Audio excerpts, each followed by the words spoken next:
Good afternoon, everybody. We thank you for tuning in on this your Sunday. We thank you for spending this day with us. Of course, we hope that you're enjoying your week and you are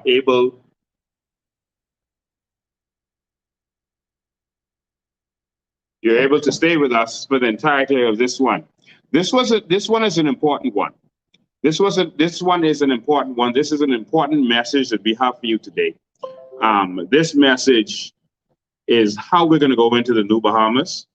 And we hope that you're able to share this with your family and friends and and and everyone else that you know is going to be participating in this next election. But not only them, I hope you can take a minute now to get your children and get them to sit in front of your camera, in front of your phone, in front of your TV, wherever you're watching this, because this one is extremely important. This one is extremely important. This one is about good governance and how we're going to take us into the next Bahamas. That's what this one is about. This one is going to tell you a little bit about the system that we're in and what needs to be changed. We're going to tell you about the changes that we're going to make to our system to transform that system into something that actually works for Bahamians. Ladies and gentlemen, before we get started, um, you know, we are paying attention to everything that's going on in this country. Right now, we are seeing that a lot of corruption is going on. We see everywhere we look, there's what appears to be corruption. We now see that another minister has been accused of what seems to be nepotism, having persons who work closely with him get paid monies from the government. This is the very thing that we are here to combat today. Ladies and gentlemen, this live today is a summary. This is a summary of this entire topic. Everything that we're going to talk about, every change that we're going to make in government cannot be held in this one sitting. There's change that we have to make to elections. There's change that we have to make in a lot of areas. But this is going to be a summary and an introduction to good governance and how we're going to transform this country. This this one requires several breakdowns in different areas of it, each segment of it. Just like we did with tourism, we did not include everything we're going to do with tourism because some of those are going to be released in our plan for the Family Islands. And so you will see our plans for the Family Islands with our more of our tourism plans for the Family Islands in those plans. And so we're going to break this down into a three-part series. And so in the next part, we will introduce to you some more of our capable candidates, some more of our candidates who are going to usher us into the new Bahamas. We're going to introduce you to our shadow minister of finance, ministers of finance. We're going to introduce you to the next attorney general of this country, who's going to clean up corruption from the top down in this country, who's actually going to win cases in this country for the Bahamian people. And we are going to introduce you to the next Minister of National Security in this Bahamas, your shadow Minister of National Security. And so they are going to continue and expand on this. And so I'm going to introduce this to you today as the leader to show you where we are taking this country. And then as we come in the remainder of the series on this particular topic, which will not be the next one, we're going to talk about sports and health, and we'll come back to this. But when we come back to this, you're going to meet our Minister of Finance, our Attorney General, and our Minister of National Security. You're going to see the capable candidates that we have. You've asked for our candidates, you've asked if they're qualified. Well, you're going to experience that for yourselves. I am fully confident in the persons that we have brought to the table, fully confident in them. So I just want to welcome all of you. Thank you for being here. And so there's a lot to go through, so bear with me. But this is the foundation of the new Bahamas and where we go from here. Of course, people have been talking about the topic of becoming a republic, removing ourselves from underneath the Queen. And so this is one of the things that we're going to do. We're going to talk about in a minute. And so we're going to show you exactly what's going to happen with that. And another thing is we need a country that works, a country that can be governed properly. We need it desperately. And in order to get a country that works, we need to end corruption and the fear of victimization. There are so many people who would want to participate in democracy, but their biggest fear is, I can't come out because they'll see me and I need this little job. I got a mortgage. I got kids in school. I can't let them, see me. We're going to support you 100%, but we can't let them see us. And I've never seen a people who are so afraid. And we are afraid of these cowards in the House of Assembly. But we are going to lift the dark shadow off of this country so that you have to live in fear no more. Politicians will fear the people moving forward. We're going to have a new day in this country, a clean new government that works, a clean new government that works for all of us. The issue is not that we need new laws to prevent corruption. The issue is those who are enforcing them. We have laws to cover corruption in this country already. The problem is the persons enforcing them will not enforce them. 3 government ministers have been accused of misconduct under this administration. We saw the same thing under the previous administration. Now we heard about a 4th, where the Minister of Health is being accused of nepotism. But who is going to enforce the law against them? Who is going to watch the watchers? That is the question, y'all. The problem is the charges against them would have to go to the Attorney General, who can be removed at any time by the Prime Minister. That is a problem. Our watchdog should be the opposition. But of course, the opposition is sitting down and watching everything happen, just waiting their turn to do the same thing again. The opposition leader said on a popular talk show recently that he saw no corruption under the previous PLP administration. This is concerning.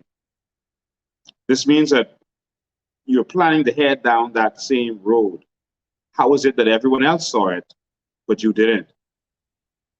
I saw the opposition recently asking the government to disclose the owners of companies that got contracts under that $250 million loan deal.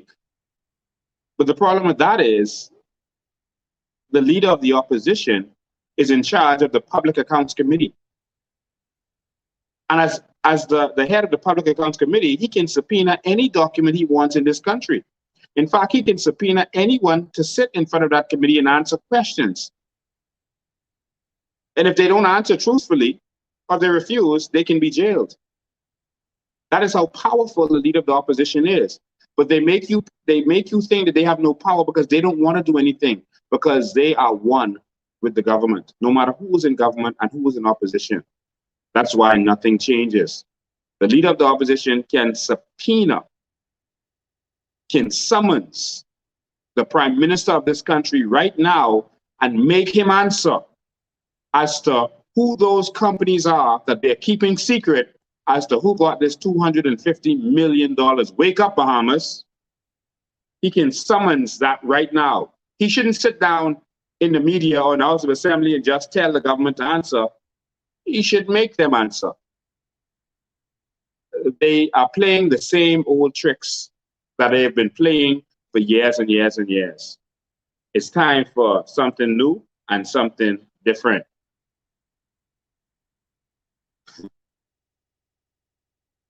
Another example is that the PM and the opposition have the power to prosecute MPs who fail to disclose or who disclose falsely. Both the Prime Minister and the leader of the opposition, none of them take any action. Both of them can, individually, at any time. Philip Brave Davis can say, this F&M MP did not disclose. have them arrested, have all of their property seized, have them fined and jailed. He can do that at any time, but he will not do that because they are a part of the corruption, ladies and gentlemen. The government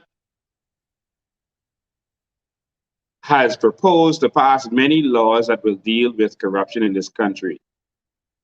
But how many of them have they passed? None. How many of them have they enacted? None. The government is sitting down and waiting, apparently, until they've stolen everything in the last 5 years, everything from the Bahamian public, before they put these corruption bills in place. That they would already be straight, and whether if they win, that's gravy. That's icing on the cake. If they don't win, they are so straight they can move on and ride into the sunset. If someone fool the government to make them think that they will walk away and smile and pass it on to the opposition so they can go and enjoy their ill-gotten gains. But we have a surprise for them, and it's called the New Bahamas. Ladies and gentlemen, it's time for us to move forward into a different Bahamas where everything works, where corruption is not accepted in this country, and it can be done. And we're going to show you exactly how it will be done. And so before I start outlining this, I just want to touch on a couple things so you can understand what we're about to do. There's a couple things that we're going to do. One of the things that is very urgent is that moving forward, we will pass legislation to ensure that the competent authority is not one person, but rather a temporarily appointed board of qualified, reputable professionals in the specific areas needed. If the national emergency has to do with crime, etc., then it should be professionals from that area, along with government administrators making the decisions. If the national emergency has to do with health, then it should be the competent authority can be a person or a group of persons. And so it should be a group of persons with medical experience and with administrative experience that come together and make a decision, vote on it, not one man that says, I am going to personally be the competent authority. That cannot happen in this country. That will not happen in this country ever again. Ladies and gentlemen, we must reject this new bill. We must reject this new bill wholeheartedly. The new bill that they are proposing to give Renwood Wells, the Minister of Health, all power in this country, to take power away from the Governor General and give it to Renwood Wells, not to the people, to Renwood Wells, to make any decision that he wants at any time. That if he feels that there is a threat to health in this country, that he can just say, oh, there's a flu epidemic going on. A lot of people have the flu in Miami. I'm shutting down the Bahamas. He would be able to do that. He could say a lot of people have caught the cold in Miami. I want to shut down all of the nightclubs in the Bahamas. He doesn't have to give any reasoning. He could say there are a lot of people getting cancer in Florida, and so I need to shut down the Bahamas. The law doesn't specify that he has to have any specific reasoning. It just gives him all power, ladies and gentlemen. Please share this. This is a very important one.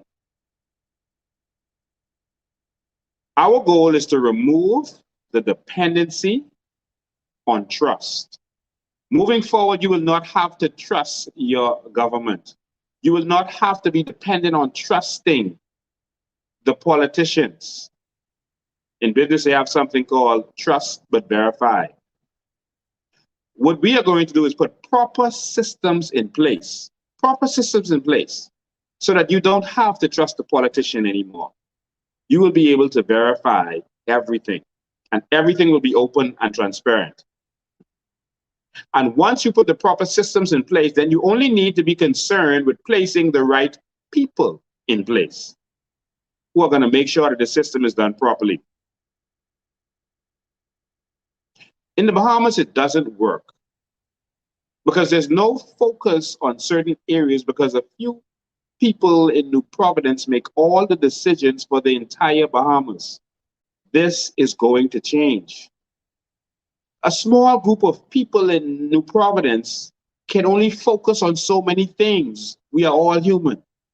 This is why they treat the Bahamas like it's only Nassau. And the further out you go, the less focus is put on our country. This is the problem in our country, and this is what we have to get back. This is what we have to fix. You can only focus on so many things. The reason most of the investment happens in New Providence is because the people where they funnel all the money to through corruption, they live in Nassau, and they can only focus on so many things. They're the persons with the money, so they invest in what they want to invest in. And the government only does what they want them to do. And so the focus is normally close to home for them in New Providence. We have to fix this. We need a new day. There's a story in the Bible about Moses where he was being burnt out. He was the ruler of 3 million Jews in the wilderness. And his father-in-law Jethro came to him and gave him some good advice. And this is advice that all successful nations and leaders actually follow, and businesses actually follow. And it was to take the 10 and put them over the 100. Take the 100 and put them over the 1,000. Take the 1,000 and put them over the million. To put people, to delegate and put people in charge of certain things so that everything operates on its own. He told Moses, if you don't do this, you're going to burn out and the whole nation is going to fail. We're about to put this in place finally in our country because no one in New Providence knows better than someone in Abaco about what should happen in Abaco. No one in New Providence knows better than someone in Grand Bahama about what should happen in Grand Bahama. The game is about to change. Ladies and gentlemen, change is here. Good governance. What I'm about to read to you quickly, I'm going to summarize this, is the fact that there's some things in place already. There's a treaty that our government signed on to. And it's called, it's a very important treaty, and it's the Treaty of the Commonwealth. It's the Charter of the Commonwealth. It was the agreement. I want you to put it up there and show it to them. It's the Charter, the Treaty of the Commonwealth. This is what we agreed to, the Charter of the Commonwealth. This is a treaty. The signature on there is very interesting. You see the signature? That's Queen Elizabeth. And you see it has Elizabeth R. R is her last name. That stands for Regina, for all of you law students out there. So it's Elizabeth Regina, right? That is her official last name, Regina, okay? And so she signed this along with the leaders of the Commonwealth, including your Bahamas. And these are the kinds of things that we promise the world as it relates to good governance, etc., and the other things that I'm going to read. I want you to see that we have already committed to this, but it has not been happening. No government administration, whether it was PLP or F&M recently, have followed good governance. And so the first one is just a couple of highlights I want to make from this charter, and you can go look it up yourselves, and we can put it on our websites for you.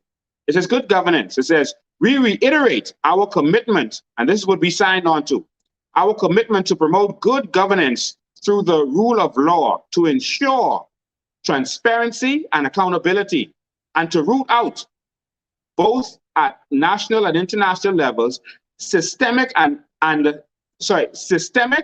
systematic corruption. Charter of the Commonwealth. And so we made a deal with the world that this is what we're going to do, that we're going to abide by the rule of law, and transparency and accountability is the number one thing. We have no transparency in the Bahamas at this time. The next one is that we signed on to, this is a legal international treaty that we signed on to and agreed with the world. It says, separation of powers. We recognize the importance of maintaining the integrity of the roles of the legislature, executive, and judiciary. These are the guarantors of this respective spheres of the rule of law, the promotion and protection of fundamental human rights, adherence to good governance. This is what we promise the world. Separation of powers, that the judiciary is separate from the executive, separated from the legislature.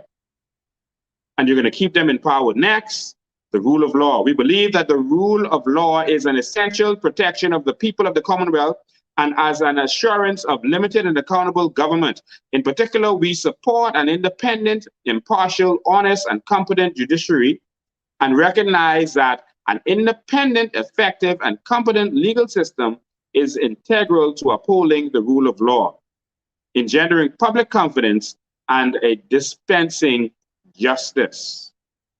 It means that politicians don't rule, the law rules, and they have to abide by the law. But this does not happen in our country. They use the law when they want to use the law, and they ignore it when they want to ignore it. We also had an important clause about sustainable development. I'm going to read you this quickly. We recognize that sustainable development can help to eradicate poverty by pursuing inclusive growth whilst preserving and conserving national ecosystems and promoting social equality. And so I'll read this sentence for you again. We recognize that sustainable development, we must be able to develop sustainably, can help to eradicate poverty. We promise the world that we will eradicate poverty, and we will use sustainable development to do that. By pursuing inclusive growth, that means that none of us are left behind. We are all included. We signed on that. Whilst preserving and conserving natural ecosystems and promoting social equality. We stress the importance of sustainable economic and social transformation to eliminate poverty. You see, we signed on to eliminate poverty. But what they are doing is continuing to make us beggars and meet the basic needs of the vast majority of the people of the world, and reiterate that economic and social progress enhances the sustainability of democracy.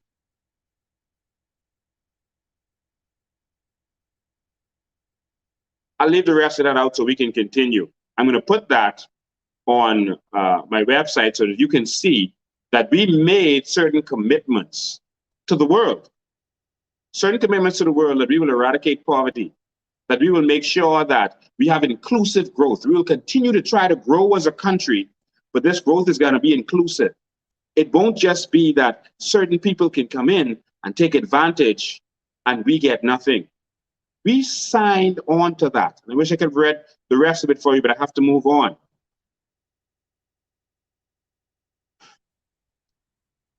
As we get started, and I tell you the plan, our vision for good governance in the Bahamas, there's a few people in this country that I need to speak to.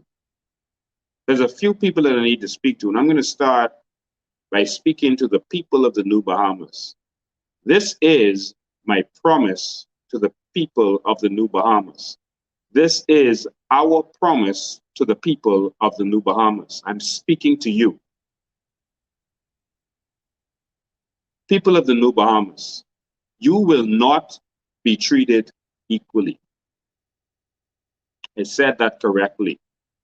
The people of the New Bahamas, I regret to inform the world that you will not be treated equally, that we will not treat you equally.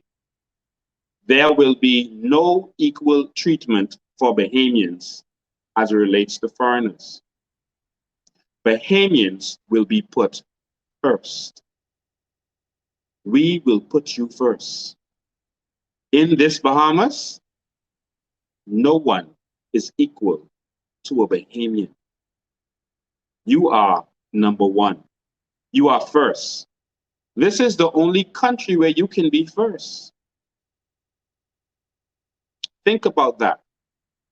This is the only country where there's a possibility that you will be first. Think about this. If you go on a plane and land in America, there will be a separate line for Americans and a separate line for foreigners. They will make sure that their Americans are treated with special care. When you go to college in Florida and you pay your fees, you will notice that the fees of the Floridians is probably 1/10 of what you pay. They may pay $1,500, you may pay $15,000.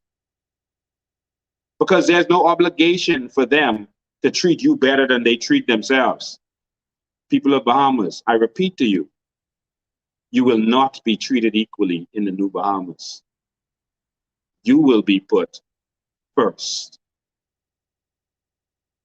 People of the Bahamas, you will personally benefit from your natural resources.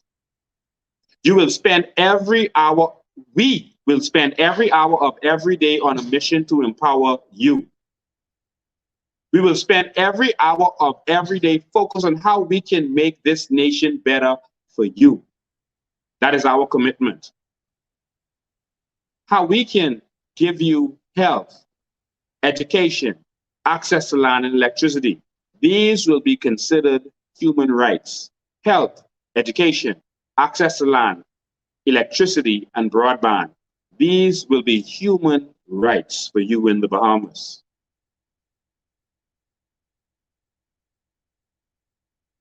Next, I want to speak to developed nations who have been trying to do business with us for years.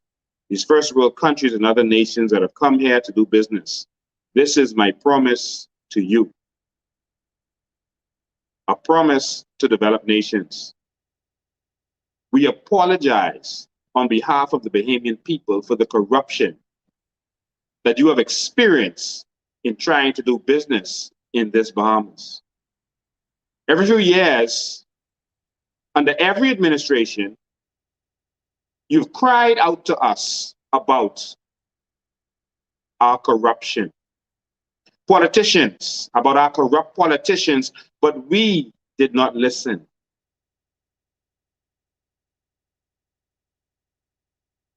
Under the previous administration, you called them corrupt. And you begged the Bahamian people to act and to stand up and do something about it. Under this administration, you are telling us that they are corrupt, and you're asking us to do something about it. There are some people who feel that what you should do is go back to the previous people who were corrupt. I am putting to you that in the new Bahamas, there will be no corruption. There will be no corrupt politicians. We will eliminate corruption. This is my promise to the developed nations. No one will bribe or extort your investors ever again in this country. No one will ask your investors for anything when you come to this country to invest. No one. Next, we understand that our natural resources were given to us to share with the world. We understand that. But we also understand that they were given to us to benefit from. With this understanding, we will partner with you. We believe that our natural resources are there to help the entire world. And we will partner with the world in making sure that they have access, that mankind and humanity has access to all of our natural resources. But we will benefit. Next, I want to talk to expats living here in the Bahamas. This is my promise to expats living in the Bahamas. I want you to understand that you are welcome to share our home. You are welcome here. You are welcome to enjoy all of this beauty that we have. You will enjoy this with us. You treat Bahamians with respect and decency, and you will be welcome forever and ever. Amen. We will tap into your vast knowledge base and experience. There are thousands of expats living here. with experience, who started major company, who are scientists, who invented things, who did major things around the world. You are here in our country. You're living here. Some of you are famous actors and directors. You have a vast amount of knowledge. We are going to tap into your knowledge. And we know that you're willing to teach us. The days of politicians incessantly harassing you for money are over.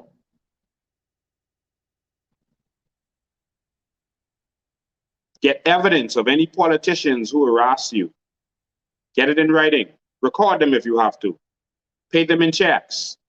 We will reward you under our new whistleblower law. $1 million to anyone who uncovers corruption in this country. Any whistleblower, we will make a millionaire. The offending politician or other public officer will be imprisoned. He will have to do hard labor in prison to repay the debt to society, the $1 million that we have paid to the whistleblower. He will continue to work for the state after his release to repay the state. All of his or her assets will be seized. More on that shortly. Next, this is a promise to corrupt politicians. A promise to corrupt politicians. We will jail you. That is not just a promise, that is a threat. You will have a minimum 20-year sentence for top-level public personnel and politicians. You will carry a minimum 20-year sentence. You will do hard labor in prison to repay the public. When released, you will continue to work for the state. Funds received from you will go to the Sovereign Wealth Fund to benefit all Bahamians. We must end corruption. We will seize all of your assets wherever they are in the world. Yes, we have signed on to agreements with other countries to make this happen, and place them into the Sovereign Wealth Fund for all Bahamians. You will be barred from opening business for 10 years after your release or until the debt is repaid. You will be barred from leaving the Bahamas for 10 years after release or until the debt is repaid. Ladies and gentlemen, the biggest problem in this country is corruption. Corruption is the biggest threat to the youth of this nation.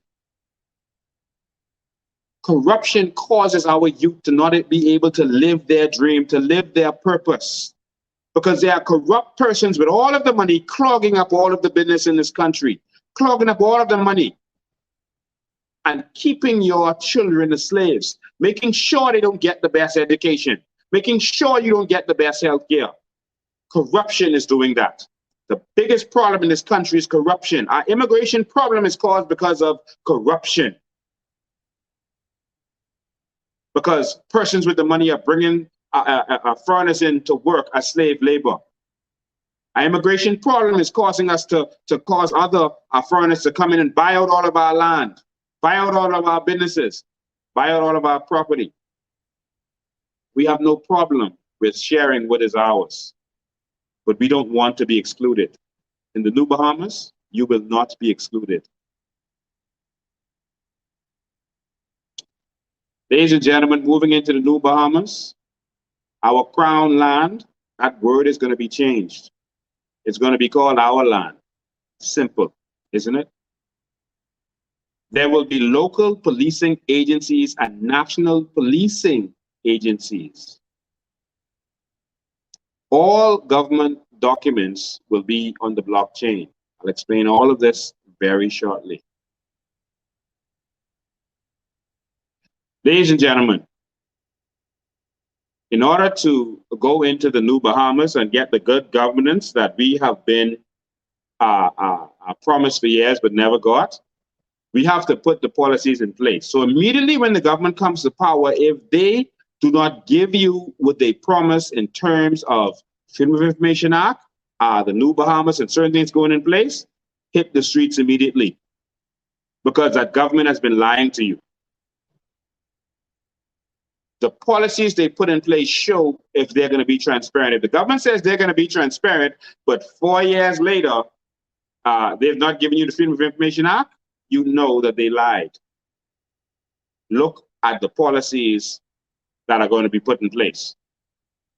We are going to begin from here. We're going to begin by becoming a real nation. We're going to begin by ending this thing they call independence. It is not real. We're going to become truly independent. There are 54 Commonwealth nations. There are 54 Commonwealth nations. 16 of them still have the Queen. One of them has decided that they're going to renounce the Queen, and that is Barbados. And so now it's 63 and 15. Barbados has said that we're going to remove the Queen. It makes no sense. And so I want you to see this action taken by Mia Mottley. She is a progressive prime minister for the 21st century who's making change. She called a press conference 1 o'clock in the morning one day because she got wind that there were persons who would with foreign companies that were treating local Barbadians unfairly, treating them badly, paying them differently. And she told the media, come now, the prime minister has called you. And in the middle of the night, to show how serious she was, she did a press conference to let them know that, listen, you are welcome here, but this country is about us and for us. And if you're going to be a part of us, you're welcome to do that, but treat us with respect. This is Barbados, and this is what they plan on doing. It's a 2-minute video. Please watch.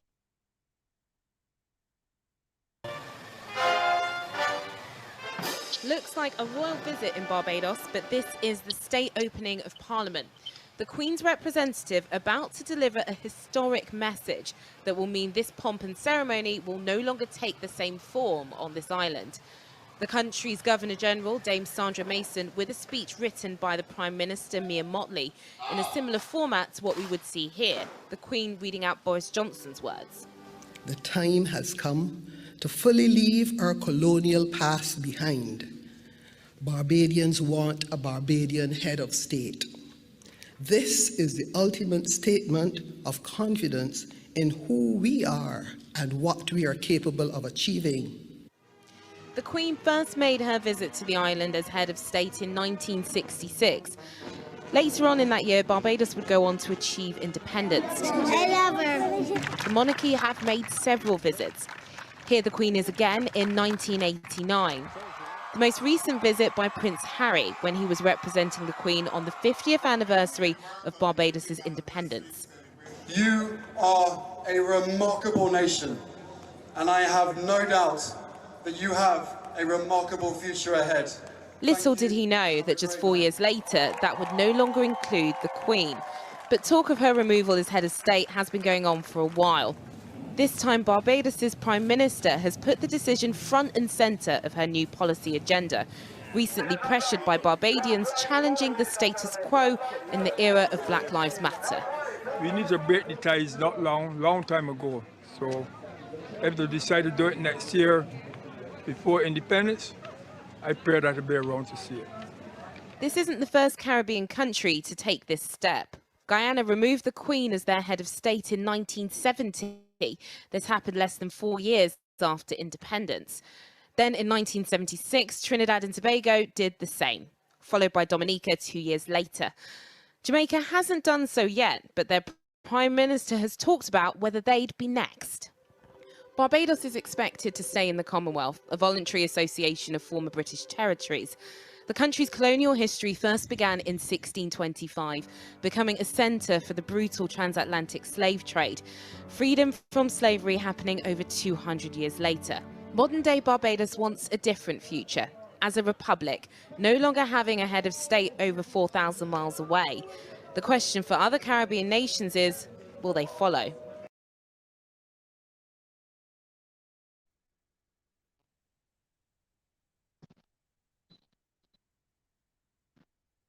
Thank you. Ladies and gentlemen, you saw Barbados and the action that they're taking. We need new energetic leaders around the world and the region who are gonna take us to the next level, who are gonna take us to the next place that we need to be in society. That is what we need. Unless we get that, we're gonna be in trouble.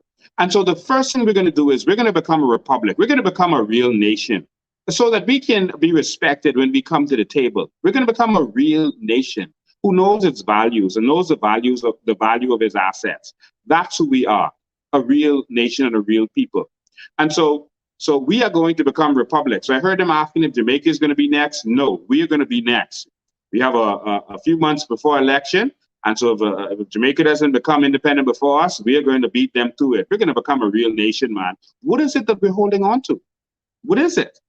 The Queen has no responsibility for us. They get no benefit from us. What is it that we're holding on to? Someone asked me, well, we don't have an army. That's the same question they asked when they were fighting against us going independent. Well, we don't have an army. Who's going to protect us? England is not obligated to protect you now. You have no protection from them. Ladies and gentlemen, we need to become a sovereign nation like others have done. And so it's time for a new Bahamas, and it's time for us to be real people and not subjects, and not pretend subjects. All right. And so there are many types of republics. We prefer a republic system similar to the one that is in the United States of America. Again, we will take some of what is good from them and some of what is good from others and put our own thing together. All right. It's a very efficient system. All right. This will effectively remove the Queen as our sovereign head, as it states in Section 72 of the Constitution. We will have a president and a vice president. Remember, everything in our plans is written in pencil, and we will consult with the Bahamian people. All of this will be on our website tomorrow, and you will be able to go on there and give your input as you have been doing for all of the plans that we have put forward. We, the citizens, will vote for senators, mayors, and other key positions. So not just members of parliament. Cabinet positions may be appointed from the general public by the president on approval by the Senate. Now, what's the significance of that? This allows the best professionals to serve as ministers or secretaries in the new government without being soiled by the political process. So why is this important? Because right now we have, for example, a minister of health who actually is lost in that area. But what happens in a republic system like the one in America is the first thing Biden was able to do was take people from the professional world or anywhere and have them as a part of his cabinet. And so he could take someone who was a neurosurgeon and say, okay, you're going to be the Minister of Health. Someone with experience in that area to say, you're the Secretary of Health. He could, take someone who was a former general and say, okay, you're going to be the Minister of National Security, as they did before with Colin Powell. People with experience can be put in these areas. The reason the best professionals don't come forward to the political process is because it's a nasty process. They lie on you. I'm experiencing it every day. They lie on you. They say things about you. They spend all of their political effort, instead of showing you the vision for the country, they spend the majority, 99% of their political effort attacking, spreading lies, and digging for dirt instead of building the country. And this is why we don't go forward. And so you may have a professional who is good in an area who says, I'm not going to go in politics. I would love to contribute, but, I'm a professional. If I go there, they're going to lie on me, say stuff, and people are still in the back of their mind going to believe some of this stuff that they said, and I can't go back in the professional world after they soil me, so I'm just going to stay away from that dirty process. And that's why we don't get the best people to come forward. We get normally puppets who the leader feels that he can control.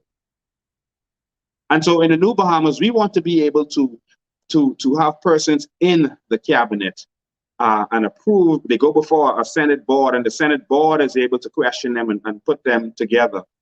Who are professionals? You can take a professional who has years in the health industry and say, you're going to be the minister of health. Someone who has years in experience in fighting crime and say, we want you to be the minister of national security. This can happen in the New Bahamas, and you can get the best of the best. And that is why we put that one in there for you to peruse. A member of parliament recall system will be passed into law. We know you've heard that before. This will be done. In order to truly empower the workers of this nation, we will create a government ministry called the Ministry of Unions. Yes, that is a cabinet position. That is a seat at the cabinet. You have never been looked out for, and unions have been treated with disregard in this country because they don't have a seat at the table. Politicians would come and lie to them about what they're going to do, lie to them. And the union would just have to listen to them and go back with their tail between their legs and say, well, the MP say we ain't got no money. But guess what? Now the union will know if the government has money. The union will know because we will take one of the union leaders that they will assign, and that union leader will have a cabinet position and be in the cabinet where the decisions are being made so that people are never disadvantaged again. There was a recent story about Sandals Hotel in this country where they broke the law as it relates to their workers. And the union tried to stand up and fight, and the people tried to stand up and fight. They jailed those people. I fought with them. I advised them. They blocked the road. They jailed them for obstructing the road. They jailed them and fined them, gave them a police record. But the ones who committed the big crime against our labor, the executives of Sandals, they were arrested, and then they were the case was nulli prosequi. They let them go.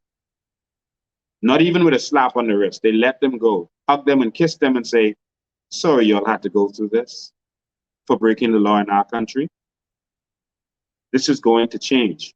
We will give the union a seat at the table. I've said this publicly. You can hold me to this. It is done. In order to make sure that you understand this and understand this to the highest levels, we've been meeting with the unions in this country. We've been meeting with the unions in this country. And the last meeting we met with was one of the umbrella unions. We're meeting with more unions. The unions are lined up, and we're going to meet with all of them, because we should not have a plan in this country that does not include the people of this country. Our plans are going to include the people and their concerns. And so we have decided to officially adopt the workers' agenda. This is the workers' agenda. And this has some things that the union wants to see in this country in order to have a better country for us. We are going to put the union's agenda on the page with this video that you can see. Tomorrow morning, you'll be able to see it. There's certain things that they're calling for and they're asking for. They said union representatives will be included in the decision-making process of national policies and be included in all heads of agreement negotiations with foreign investors. We did better than that. We're putting you in cabinet. Workers' representatives must be a part of all immigration approval process. So they want to be a part. We are giving you a seat at the government table. The people will be represented at the government table. And so all of the things that they've asked for, we're going to put it up there so you can see it. I don't have time to read it here because it's pretty long, including redundancies for 24 months. That is going to be done. I am committing to you now. I've not read it out to you, but every single item on this workers' agenda will be a part of our plans and what we bring to the Bahamian people. Ladies and gentlemen, it's time to put the Bahamian people truly first, not in word, but in action. The question is, are you ready for the new Bahamas? And if you're ready, You have to make it happen. You have to put in the work. This is not for me to win. This is for you to win. This is your Bahamas. And that's the only way that you're going to get this change. And so that is what we plan to do. All right. We will amend the law to empower the Director of Public Prosecutions to prosecute all matters without going through the AG. This includes the power to prosecute politicians. And so the Department of Public Prosecutions will now have independent power to prosecute anybody in this nation, including the politicians. When you look at what happens in other civilized countries in the UK, in America, in Canada, they don't care what your position is. You can be a senator, you're locked up. They don't care who you are. You can see the trouble that Trump went through. You can be a president and you will be impeached and then arrested if they have to. The law is for everyone. And that's the kind of Bahamas that we need. I hope you are ready for the new Bahamas. To ensure separation of powers, the following branches will have separate, independent budgets. The police commissioner will have his own budget, but he does not have to go groveling to the prime minister to ask him for anything. He determines what it is he wants, not the government determines what it is he is going to get. He determines that on his own, and he's empowered that way, that no one can touch him. I was sitting with a police commissioner a few years ago, and he was showing me the plans that he had. This was amazing. It looked like the magazine. And the plans I saw in there would have crushed crime in this country. I can tell you that based on what I saw. And he looked outside and he showed me a car. And he said, that's the kind of car I want to bring in. And this is why, and that is why. And he showed me the plans. And he said, the government just doesn't want to do it. It was under the PLP administration. And he said, it's like they don't really want to fight crime. I said, well, you have to stand up. Be a man. You have a constitutional position. Come on, man. He said, but then they won't give me any money. Any money. And then they'll just vilify me and get rid of me. I said, you have to stand up. He didn't stand up. And the country suffered. Crime, of course, increased.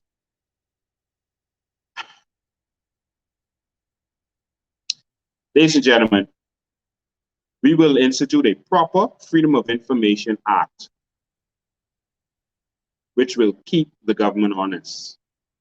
All documents, treaties, contracts, etc., signed by the government will be public at all times on a website that anyone can browse. All.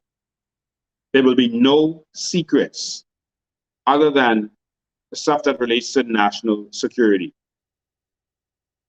Where companies are releasing secret information because they're negotiating contracts or information that could affect their company, that part of the document can be redacted. All emails are public. As long as you are a public officer, a public person, if you choose that route, your documents, your emails, etc., that is for the public will be public. You will have a special server that you do the public business on. And those emails belong to us. Every conversation you have belongs to us. These are the changes that will happen in the new Bahamas. Remember, the first thing we are doing is taking power away from the politicians. You're going to see exactly how we're going to do this. Next, as I explained before, we'll institute a Whistleblowers Act where any person who exposes corruption will become a millionaire. Any person who exposes corruption at any level will become a millionaire. And the person that was exposed will have to pay. We will create an aggressive and well-trained, well-funded anti-corruption agency. And their job will be to investigate corruption, especially as it relates to politicians. We will create an internal affairs unit that will monitor corruption in all uniform branches. And so in the immigration area, there will be no selling of any documents. There will be no payoffs. We will have active undercover investigations. We will grab foreigners and and have them as confidential informants and send them to you to see if you are going to take the money.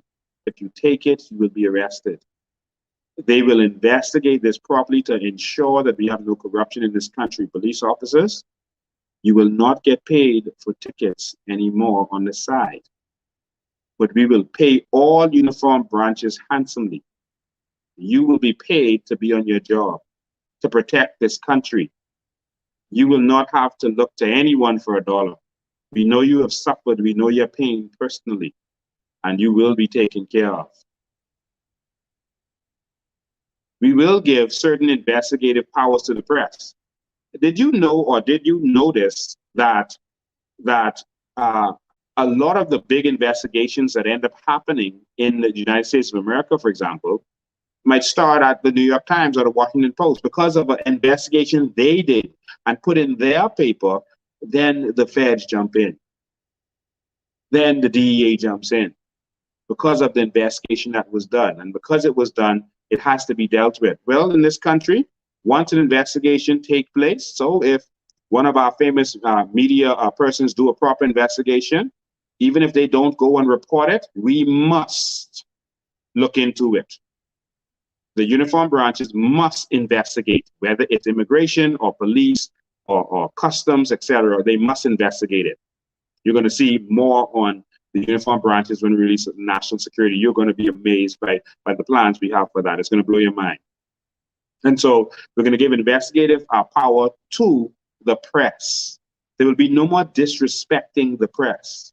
Those days are over. You will treat them with respect, because their job will be to assist us where we fall short or where we have we oversee something and we don't pay proper attention to it. The press will be able to do an investigation, expose it to you, the public, the bosses, and we will be forced based on that in law to investigate because the press covered it.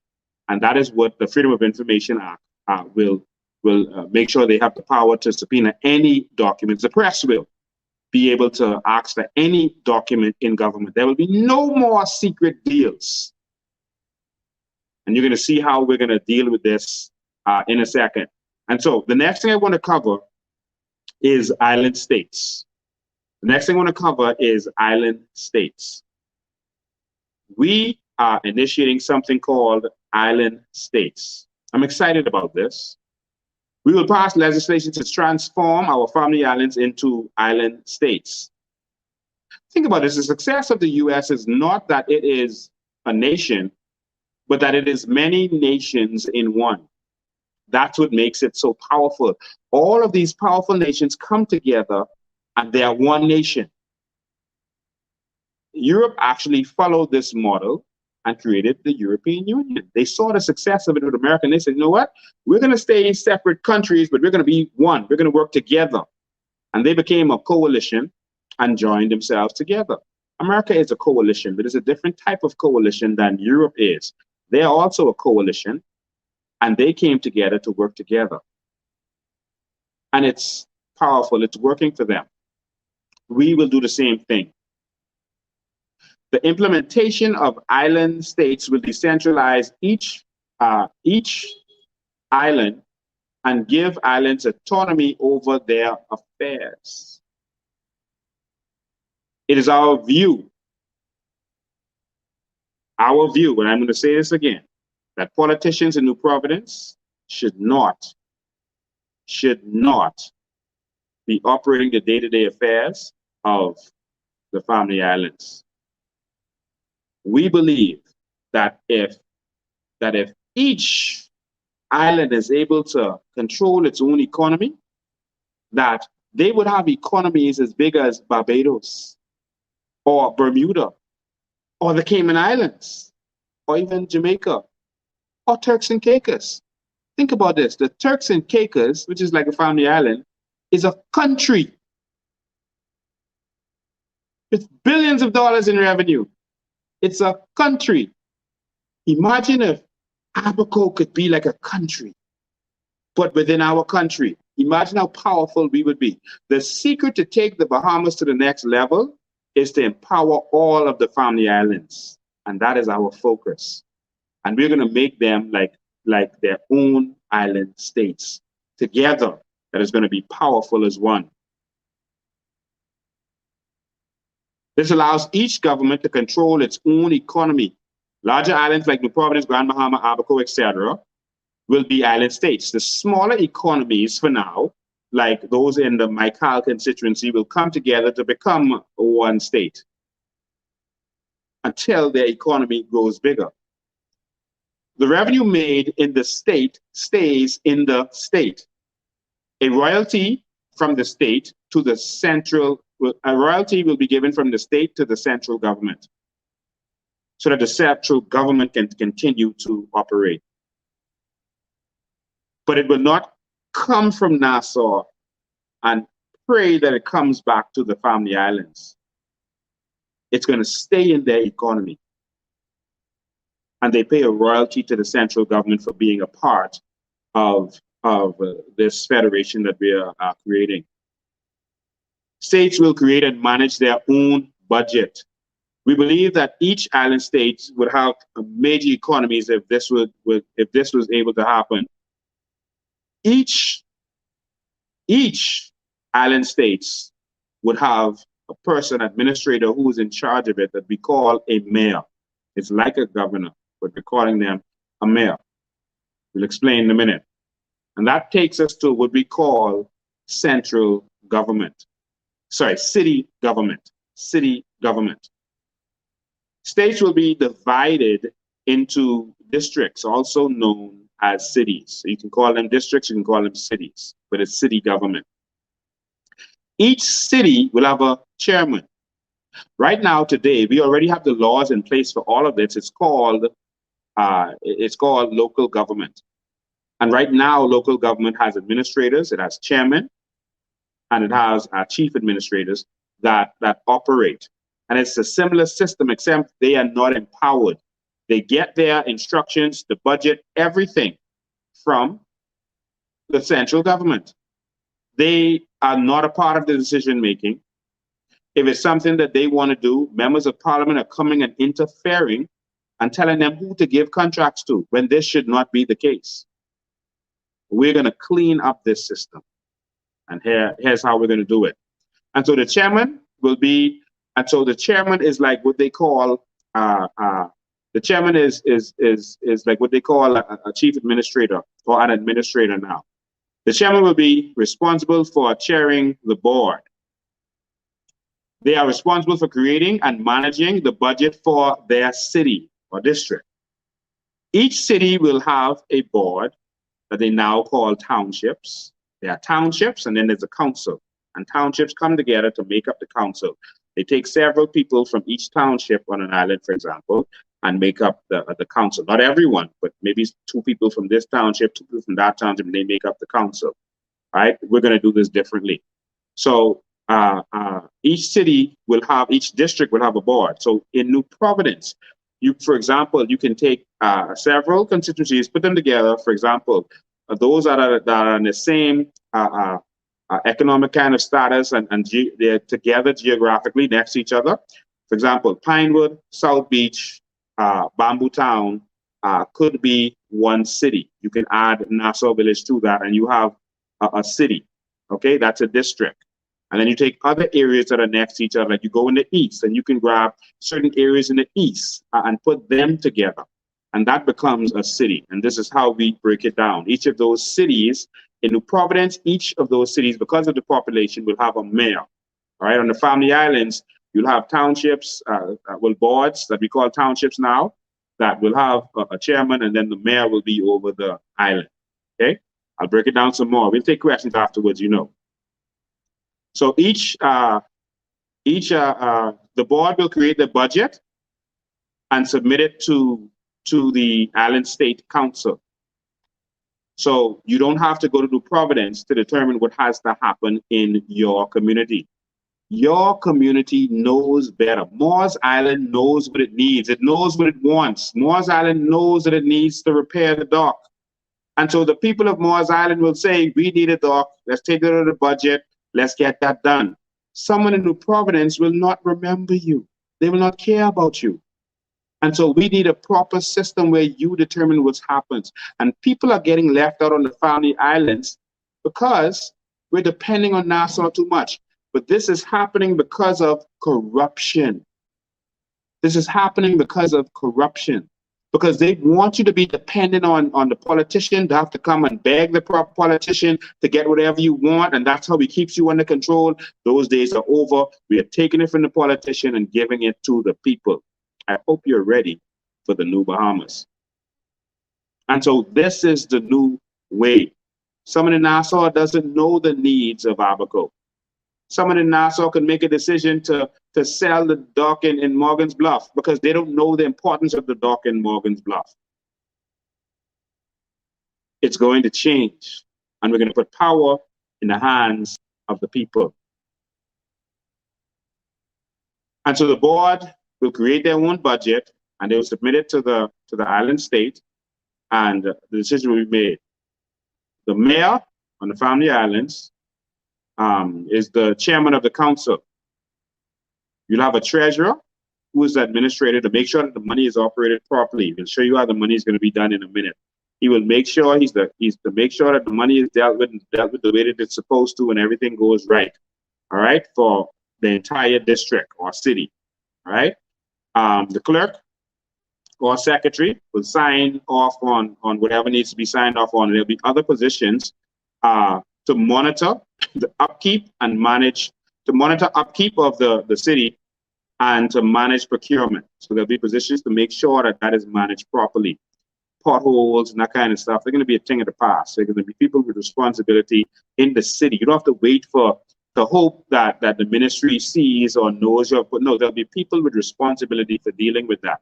And they will manage procurement in terms of giving out contracts, that kind of stuff. This is going to happen at your district level, your city level, okay? But I'm going to show you how it's a little more complicated than that and more simple. So here we go. Each state will have a council.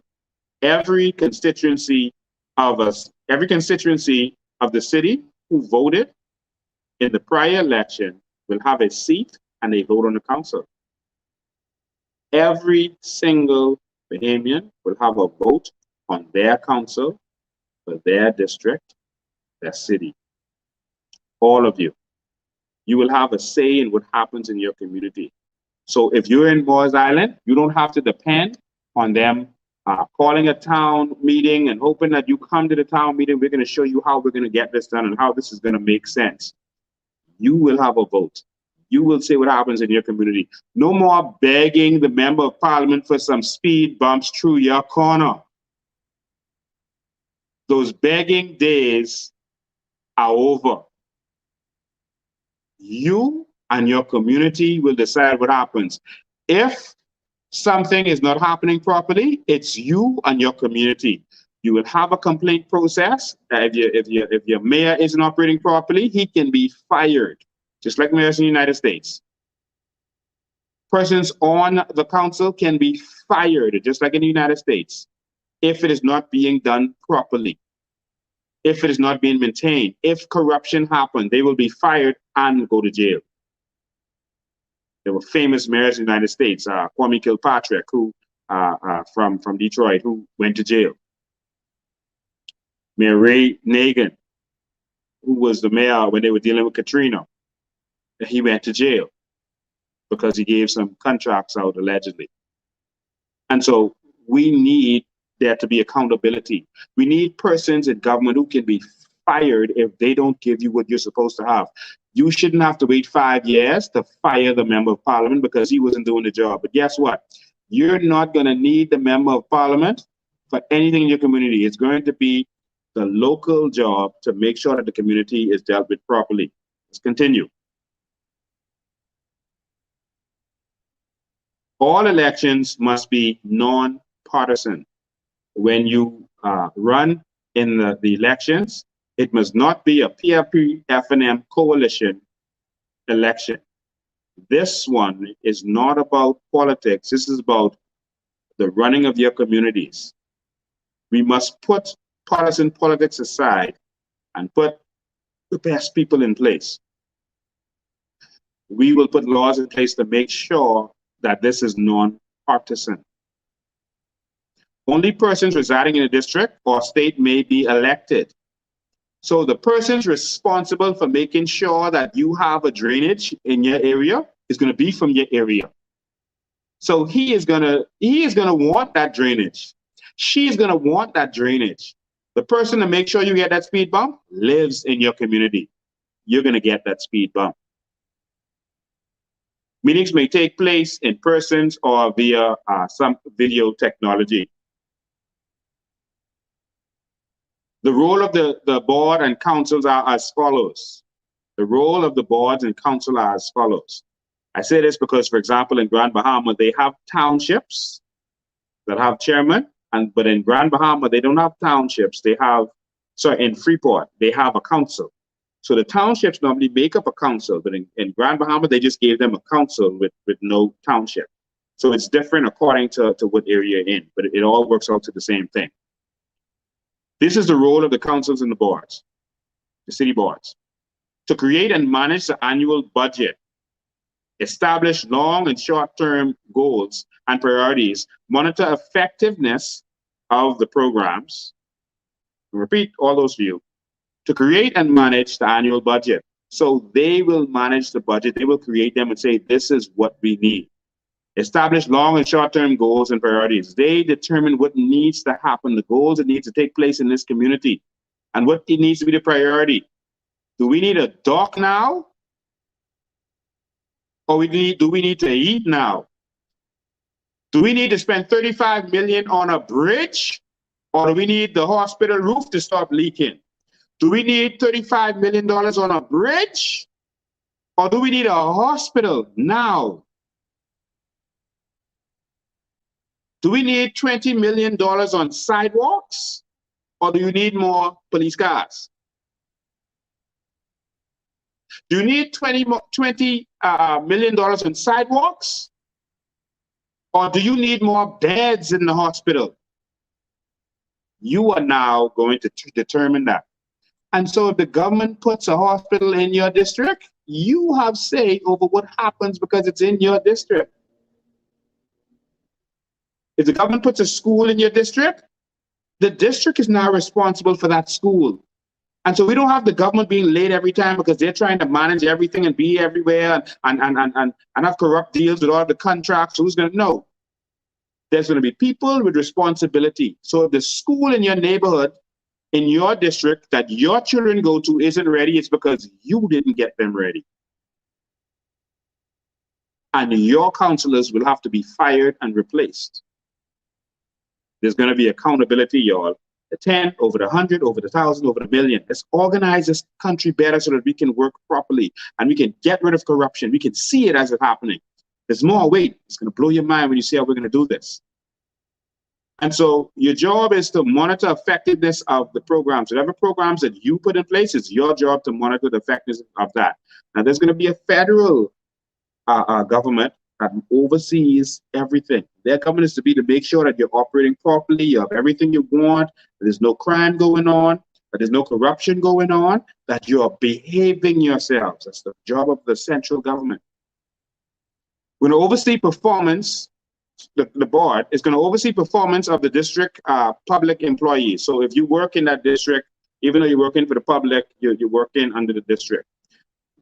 To maintain and repair roads, public buildings, beaches, and parks in that community. And so whatever beaches are in your city, that's your job. So the mayor of Miami-Dade, his job is to make sure that the beaches are okay, the parks are okay. That's your job. You're not waiting on the government. It's your job. To pass district ordinances. So there can be ordinances passed by you, different rules and restrictions for your community. So when I was in school in Florida, sometimes I would stay in Hollywood, and Hollywood would sometimes make rules. They would say, okay, you have to keep your grass mowed. If your grass grows too high, we're going to give you a ticket. And Hollywood would do that, different from the governor, different from the president. Hollywood would say, these are the rules. And if you don't follow these rules, this is your ticket. And that ticket goes to the city. And so the city is making money because they're finding you. You understand? This is how it works. Sometimes in Miami-Dade, they would say, okay, there's a drought with water. If your house number is this, you can operate on every other day or every Tuesdays, you can water your grass, and they would say what happens. These are ordinances.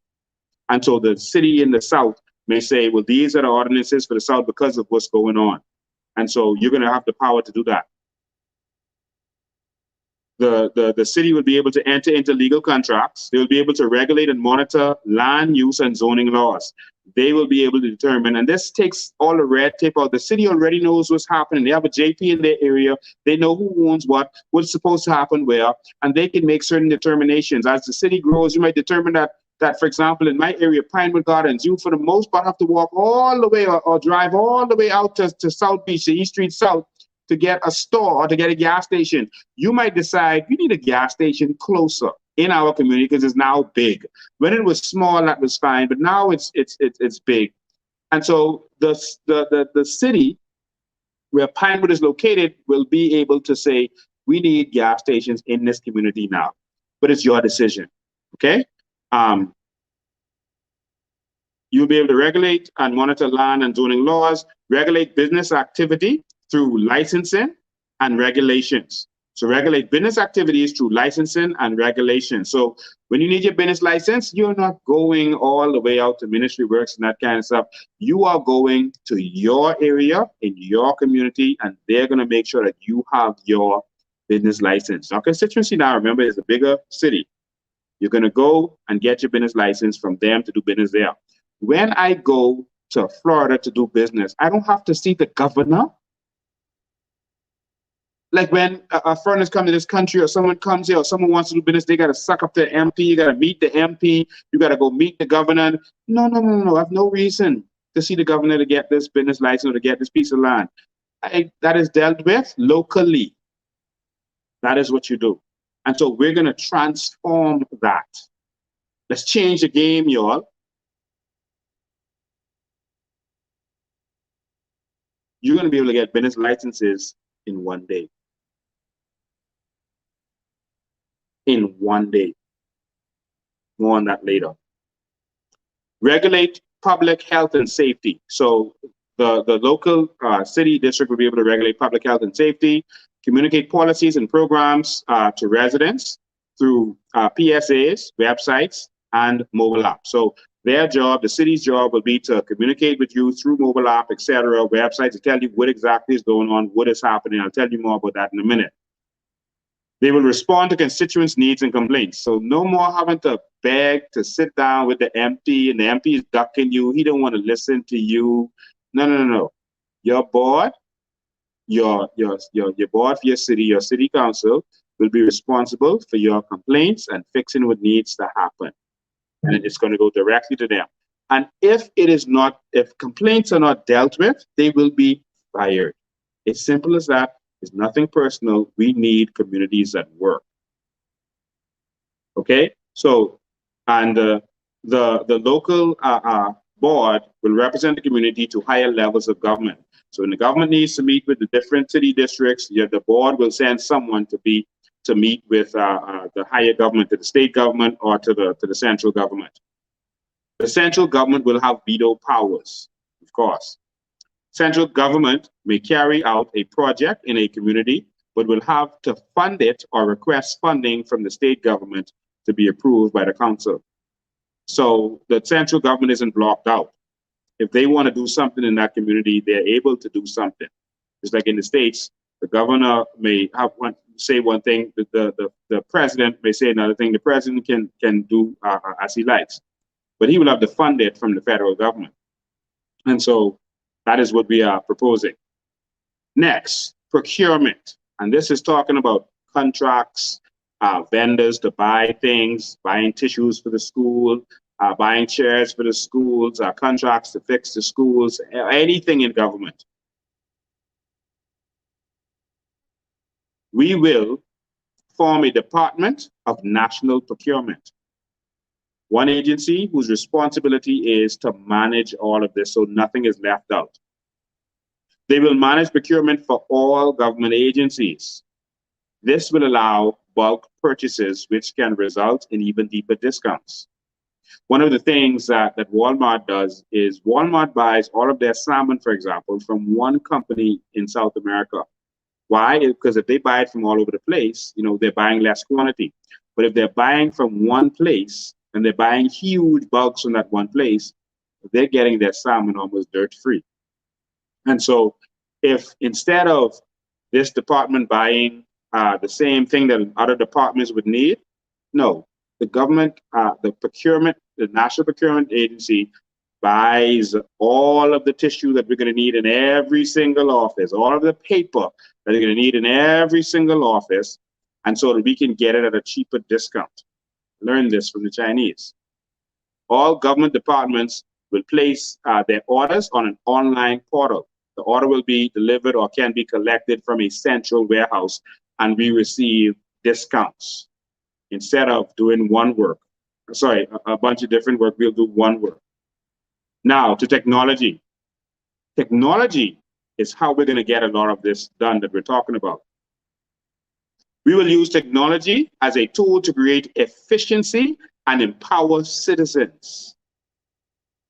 The power of technology will be harnessed to combat corruption and reduce the power of the Prime Minister and the members of Parliament. This is how we're going to do it. Technology. Remember that word. There will be constituency mobile apps for every constituency. We have already designed these apps to show that it is doable. You will remember that when we launched, when we had our elections for our organization, the coalition, that we were able to vote for our leader and other positions by mobile app. Our supporters from around the world, in the Bahamas, in Family Islands, in Andros, Grand Bahama, Freeport, for example, Grand Bahama, Abaco, for example, persons in the United States, persons in Canada, persons in England were able to be a part of our mobile e-convention, and they were able to vote for the leader by going to our mobile app. Well, every constituency is gonna have their own mobile app that'll be designed just for them. And so we did this in front of you to show you the possibilities of all of this. So, for example, this is the mobile app that we have targeted for Pinewood. This won't be the government's app, all right? And so on it, you can see all of the features there. And you're able to chat live, just like WhatsApp, etc. You're able to see videos, you're able to get news about what's going on. Connect to social media, all of the things that you see on here. But there's an interesting part of this. I'll get to it in a minute. The app will be secured on the blockchain. And so the blockchain is a very interesting concept. It means that whatever it is cannot be copied. It cannot be fraudulent. It will be protected. It cannot be hacked. It's almost impossible, and you obviously almost. So for example, the blockchain is like a ledger kind of system. So when you enter this document into a system, it is simultaneously loaded into, let's say, 1,000 or 1,000,000 computers at the same time. So anyone who wants to make a change to this document that was entered, it has to make the changes simultaneously at the exact same time with all of the computers it's connected to, which is impossible to hack all of these computers at one time. It's the blockchain. Now, the reason they call it the blockchain is because when I want to make a change, let's say this document says ABCD, and I want it to say ABCD 1, 2, 3. This will say ABCD, and this will say ABCD 1, 2, 3. So you can see where it was before, where it is now, and you can validate. And so this new document, it'll be 2 documents now, and both of these are on all of these thousands or 1,000,000 computers, and it's impossible to fraud this because every step of the way, when you bring another document, every step of the way, they add to it, and you can see the entire full chain, and that's what they call the blockchain. And that is an impressive system, all right? And so this is what we want to do with our system, all right? Each voter will be registered on the app. each voter, just like all of our members were registered on the app, and you're going to register in the blockchain, and no one will be able to outdo what you have. They will not be able to fraud it because you're registered on the app, and your phone is registered. You are registered, and no one can copy that. So whenever you vote, it's you. All right. Voters will be able to securely vote on bills that will be tabled in the House of Assembly. It's important. This way, the MPs know the will of the people. This is how you give power to the people. It's called e-government. So now, when your MP is going to vote on a bill that affects you, let's say he's going to vote on legalizing marijuana or legalizing gay marriage or whatever the bill is, now the people are able to go on the mobile app and vote and say, I am for this or I am not for this. And so on this tab, we call it Your Voice. And so you click on the tab that's Your Voice, and it's just a sample tab that we set up. And you can see that it says legalize marijuana. And you can put in your name. You can say whether you vote for it or not. It's on the blockchain. And so all you have to do is put in your vote. If you want to make a comment, you can make your comment, click submit, and you're able to vote. It's simple as that. All of this can be done now, but the problem is we're living in the dark ages. We need to move forward. On this app, you'll also be able to, well, I should say, the reason MPs had excuses for voting against the will of the people is because, as far as they're concerned, I can't call every 5,000 constituents. I can't have a town hall where 5,000 constituents can come. So I won't know their voice. But now, every member of the constituency will know that they have a duty. They have a duty to go on that mobile app. If they have a phone, and everyone should in this day and time, if they have a phone, they go on the mobile app and they are able to vote and have their voice heard. So the member of parliament will have digital records that we will make public, and you'll be able to see whether they are representing you or not representing you. If members of parliament continuously go to parliament not representing you, then you can recall them. It's simple as that. Ladies and gentlemen, the app will allow persons to schedule meetings with their member of parliament and with council members, etc., whoever they want to meet with. They can do it right in the app and schedule just like you're booking a table at the restaurant, etc. It will show you their available times. No more avoiding constituents for members of parliament. You are going to be there and you're going to see them. And so, because why? They are your boss. And so when your boss schedules a meeting with you, you're going to show up. You will also be rated on these things. All right. We'll explain more about that at another time. All right. So let's continue. Constituents will be able to use the app to report potholes, blown street lights, missing signs, or other issues directly on the mobile app. Our app in Pinewood is already set up for that. So you just go to the app, you click on it, you report what you see. It's a pothole. You click on the GPS to show exactly where it is. You can take a picture and it will show the pothole. If it's a street light that's blown, you can do the same thing, and it goes directly to the authorities, to the proper authority that can deal with it. A copy goes to BEC if it's a light. A copy goes to the Ministry of Works, so the process can get started. If it's a pothole in the road, but it also goes to your district council so that they can make sure that this is dealt with speedily. And so you can take part in the governance of your nation. And so this is already set up and ready to go. This is not something that's going to take time to do.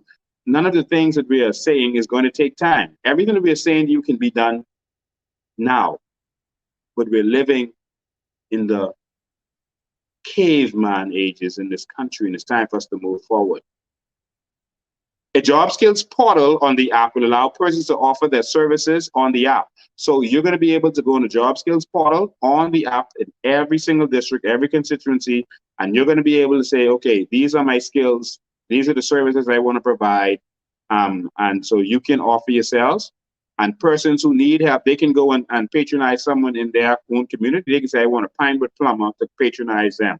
They can say, I'm in Nassau Village. Let me get help someone in Nassau Village. They can patronize them. And all of that will be available on the mobile app. Let's continue. There's some bold statements, things that we got to do in a second. We're going to get to it. The app will send push notifications to residents with updates, news, and warnings. So if something is going on in your area, if there was a rape in your area, there was a robbery in your area, you're going to get a push notification directly to your phone telling you to watch out, look out for this or that. A kid was kidnapped, a push notification comes directly to your phone. If someone took a picture of the car that was escaping, that push notification will come straight to you so that we know what's going on. The whole Bahamas can be on the lookout. I had offered an actual mobile app to the Minister of National Security. I dealt with the police, but they said they had already paid $3.9 million for the Marco Watcher app that we never got. The app will be utilized by the community as an emergency coordination app in times of disaster. And so you're going to be able to use it in times of disaster. All right. Procurement app. And so with the procurement, this is what I want you to hear. This is important for you to see how this works. All right. So the government has created a procurement portal already. It's existing now that has many flaws and loopholes. We will create a portal that is fully transparent and ends corruption. Using the mobile app or website, Bahamians will be able to see all government contracts that are available. So at any time in the day or night, you're going to be able to see all of the government contracts that are offered. You can do this in the US. They have all of their contracts is offered. All right. And you can see it right there on the website. And you're going to see all the contracts that are available, including the full bidding process. You're going to be able to see all of the bids. You're going to be able to see how much is being bid. You're going to see the time left on the bidding, and you're going to see full company information on companies doing the bidding, including all directors and shareholders. But they do something similar to this on eBay now, where you can see bids, etc. But there's procurement software that can do this now. We've researched 10 of them. We're also able to build our own as Bahamians. And so all of this, you're going to be able to see no more secret deals. And so as it relates to procurement, you're going to be able to go on a website. And you can go there just for entertainment as a Bahamian and see. Keep the government in check. Make sure that, this person is a cabinet minister, and this contract, they are on this contract. We'll know exactly what is going on. We can see this in real time. On the app, all Bahamians with licensed businesses will be able to bid on contracts covered by their licenses. So you'll have a construction license. Construction contracts will be, you'll be able to get an electrical license, electrical contracts, you'll be able to bid on that. Medical supply license, the hospital is trying to get medical supplies, you'll be able to bid on that, ladies and gentlemen.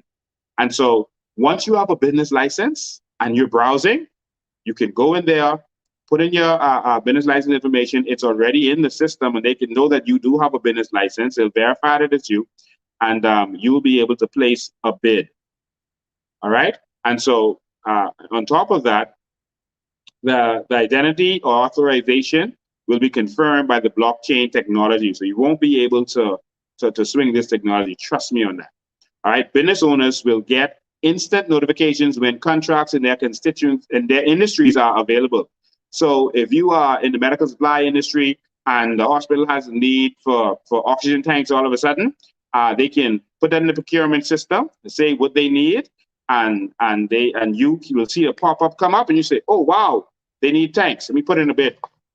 Just like that, on your phone, wherever you are, you could be in Hawaii chilling, and you can do that on your phone, and you can sell to if you win the bid. All right. In urgent cases, when a vendor is needed quickly, a tender can be offered for a shorter period and close, and then close, for example, in a day or in an hour. So let's say they need something quick. Because the government always has an excuse. Like remember, Brent Simonet gave his own company, he says it's a children company, a contract for the airport to pave the airport. And he said it was an urgent matter. We need it done quickly. So now we don't have to worry about the lies of politicians and their cronyism. And so now, if that would have happened in the New Bahamas, Brent Simonet would be going to jail, and we would have been able to say, listen, this could have gone on the app, even if it's for an hour. If this was urgent, let's say you had a burst pipe and you need to call someone in that's not already on a contract to offer service for a certain period of time. If something happened, you need to do something, you can say, okay, we need this. This is going to be open for half an hour. Bid Bahamas, and you will be able to go on there because you got a push notification because you're in that business. So everyone has access. And so because you got a push notification, you can't say that this needed to be done urgently because all of the people with expertise were able to put in their input and say, listen, I can do this for this price. I can do it for that price. And you can see what other person's bid. And so you can manipulate the bid. All right, so let's continue. It gets better. How are the contracts issued? How are the contracts issued? Each company has a profile which includes their rank and status. Each company. So as a company, you will get a rank. And so based on how you have done business with the government before, or done business on the whole before, you will have a ranking. And you'll have a status, whether you're licensed or you're not licensed, whether the insurance is paid up or not, whatever it is that you need, you will have a ranking and status. Your rank is determined by your job history. You are ranked higher if previous jobs were done on time and on budget. That gives you a higher rank. You can bid if business taxes, license fees, you cannot bid if business taxes, license fees, etc. are unpaid. And so you will be blocked out of the system. And so you have to participate because, the government needs to operate. And so you pay your business license, your fees, etc., and you'll be able to bid on the system. The bidding process will be managed and issued by an algorithm. In trading, they call that a robot. An algorithm, a software, they call it a robot in trading, will determine who gets the bids. We are taking human hands of corruption. We're taking corrupt hands off of the bids. They will not have the first dibs on who gets the bids. A robot will determine who gets them. A robot who is not emotional, is not connected to any political organization, including ours, will determine who gets it. How will this work? This eliminates nepotism and corruption of human involvement. The algorithm will choose the winner based on the following criteria. The company with the best ranking. And so you have a good ranking, then you are up further in the bidding process. The lowest realistic bid. The lowest realistic bid. So you have a company with a good ranking, all right? And that doesn't matter if you're a big company or a small company, you have a good ranking, and you gave a realistic bid. So for example, you cannot bid $100 to paint a school. The algorithm will know what a general cost of doing this project should be. So that will be determined in there. So you can't say, okay, I bid $1, so I'm going to win. The algorithm will boot you out. And all of us will be able to see that you bid $1 to paint a school, or you bid $100 to paint a school. And so we all know that that person is not someone you should be dealing with. All right. And so it will be public. The algorithm will show that they disqualified you, and they will show what you bid, and everyone will be able to see who is the owner of your contracts, etc. And so what this does is takes the human element out of it. All right. And so on top of that, a small percentage of low-risk jobs will go to new companies in a lottery kind of process that will give young and up-and-coming Bahamians a chance to build a track record. Right now, the same companies get all the jobs, the same politically connected people, and of course, they can afford to do the jobs because you're giving them all the contracts. Why? Because they're paying for your elections. We're going to end corruption. So a percentage, especially the low-risk jobs, will go to new up-and-coming persons, companies, younger people, so that they can get a chance to build their reputation, to show what they can do. All right? And so that is how we're going to change this game. Again, you know that almost everything we say to you is being done in other places. Now, if your name is connected to another company, you will not be eligible for this lottery. So you will not be considered new, because we're not going to allow people to just form a new company so that they could go in this system that we are putting in place to benefit our young people, to make sure that they can get a chance, or new companies, persons who just found the courage to go into a business, but they need a helping hand. Failure to honor the terms and conditions agreed upon will result in removal from the list of approved vendors. And the National Procurement Agency will determine if that is for a period of time or if that is permanently. The entire process will be public, no secrets. The days of a few corrupt cronies getting the contracts are over. The days of contracts given as repayment for campaign contributions are over. The city government will have a board who will determine the priority and the use of monies derived from the island economies, and will filter matters of purchase, labor, and priority based on principles as written in the policies, not politics. Government accounting system. Government accounting system. The public will be able to view government accounting transactions in real time via mobile app and website. There will be an app that is in place. We're not reporting to you every 6 months with some nice graphics, in a PDF. You're going to be able, 24 hours behind, like it is with some of the banks, updated, no more than 24 hours behind. You're going to be able to see the transactions of government. Everything goes immediately into the system.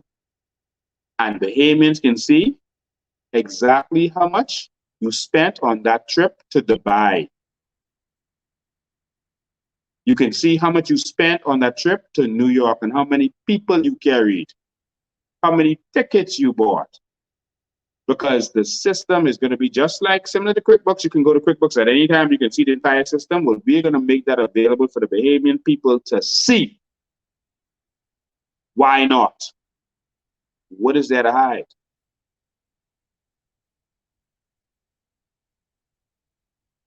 And this includes bank account balances. So Customs has a bank account. Why can't the Bahamian people see that? We need all eyes on our money. We need all eyes on our government. And so if Customs has a bank account, that should be in that system to see, oh, this how much money Customs have over here. Oh, okay, this how much in the consolidated fund. Oh, and we're changing that consolidated fund. All the money shouldn't be in one place. You should have money allocated in different places, but we all can watch on it. We're going to be able to see what's going on. Oh, this is what Dr. Minister is spending on food, 2 meats in the Senate, 2 meats in the House of Assembly. Oh, that's where it's going. Why not? If you're a business person, you've been doing this on QuickBooks. You know that it's doable. Why not? Come on, Bahamas. Let's move forward. We are going to end the corruption. Our ambition is we're going to Robin Hood this government. We're going to take this and give it back to the people, and then we can move on. Then I can move on and enjoy my retirement. I'm too young to be talking about retirement, 44. The progress of all government applications will be monitored online. For example, business permit applications. You'll be able to see where your application is in the process. So if you apply for a business license and that's to go to this department, that department, and the next department, and of course, all of these are now going to be in one building, so you don't have to go all over the place to get this stuff anymore. That doesn't make any sense. I don't know who thought of that. All right, that's not going to happen anymore. All right, and so as it's moving from one desk to the next, you're going to see, because they're going to scan it in just like FedEx. When it goes to the next, as you can see where your documents is along the process. Why not? This is doable. When I went to England to school, I bought a car, I bought a Jaguar. I had to license it. I didn't have to stand in any line anywhere. I would not have known where to go. to license or to inspect my car. I went on the phone. The next time I went on the internet, but I was able to go and say I have a new car. These are documents that's already in the system. Didn't need anything else but a car. That car is already registered in the system. It's okay. I fill out everything. They sent me the license and the license and everything I needed in the mail. I didn't have to go anywhere. Then I took it to a licensed mechanic and they did a proper inspection of my car. Oh, all of this is coming. Stay tuned. We got more. The blockchain. All government systems will be on the blockchain. All government systems will be on the blockchain. Every system, the police, Ministry of Works, every single system that we have will be on the blockchain so that there will be no defrauding of documents, and we can go into the digital realm and save some paper. All government documents will be stored in the blockchain. So your birth certificate, your health certificate, your passport, your land documents, your death certificate, your marriage certificate, everything is on the blockchain. Perfect, cannot go anywhere, cannot be destroyed. If there's a hurricane, you're in the system on the blockchain. We know who you are. When you come to pick that up, we know who you are. Based on your biometrics, we know you. And so it cannot be destroyed. If there's a hurricane and all of your documents, your government documents are destroyed, that's in the system, in the cloud, in the Bahamas and elsewhere for backup. And it's on the blockchain, on millions of computers around, servers around the world. Although it's safe, no one can see your information. This will eliminate fraud. A proper land registry will be formed using the blockchain technology. No more frauding documents, no more fake signatures, etc. It's on the blockchain. You can't, when the new buyer comes or anything happens to it, anything new, it's on the blockchain. It's next ledger, next ledger, next ledger. It cannot be defrauded. All of the problems we have with land and paperwork and papers is going to be finished. That's going to be done. That's going to be a thing of the past. All these court cases with land, that's a thing of the past. We're going to fix that. Next, persons will not have to resubmit information to renew a passport or driver's license. They will simply have to show that they are alive. When you go to renew a passport, they have all of the information. It's on file. Why do I have to fill out this long form to say I want to renew my passport? You have all of the information I'm putting on this form and wasting paper and ink. Why do I have to fill that out again? All I need to do is prove who I am and apply for my new passport. And you're going to be able to do that from wherever you are in the world and have your passport sent to you. You're stuck in Iraq and you lost your passport, you're going to be able to do that from wherever you are. I'll show you some stuff in a minute. Persons will not have, so that's how it works. You want to submit your driver's license, just come. You've come for your driver's license. We know that this is you. We're going to give you the new driver's license. All this filling out form and all this other nonsense that we have to do, that's a thing of the past. Let's forget about that. All right? It's redundancies. There's going to be one system that covers all systems. Computer systems of all government agencies will be centralized and networked. All government agencies will be on a similar system, so where you can't fool any government agency anymore. For example, the police, immigration, the customs, road traffic. The police and defense officers will be able to access immigration information, so they will know who you are, if your papers are not valid anymore, if your permit is expired, whatever the situation is. They don't just have police information, they can access information in the system. They are all public officers. Now, they won't be able to edit all information, but they'll be able to monitor all of the information across the system. Insurance companies will enter your car insurance into the system. And this way, when the police pulls you over, they don't have to ask you for insurance. They know if your car is insured. If you're driving it, they know if your license is valid or not. All Bahamians are registered at birth at the hospital and will leave the hospital with their passports if they qualify for a Bahamian passport. All Bahamians.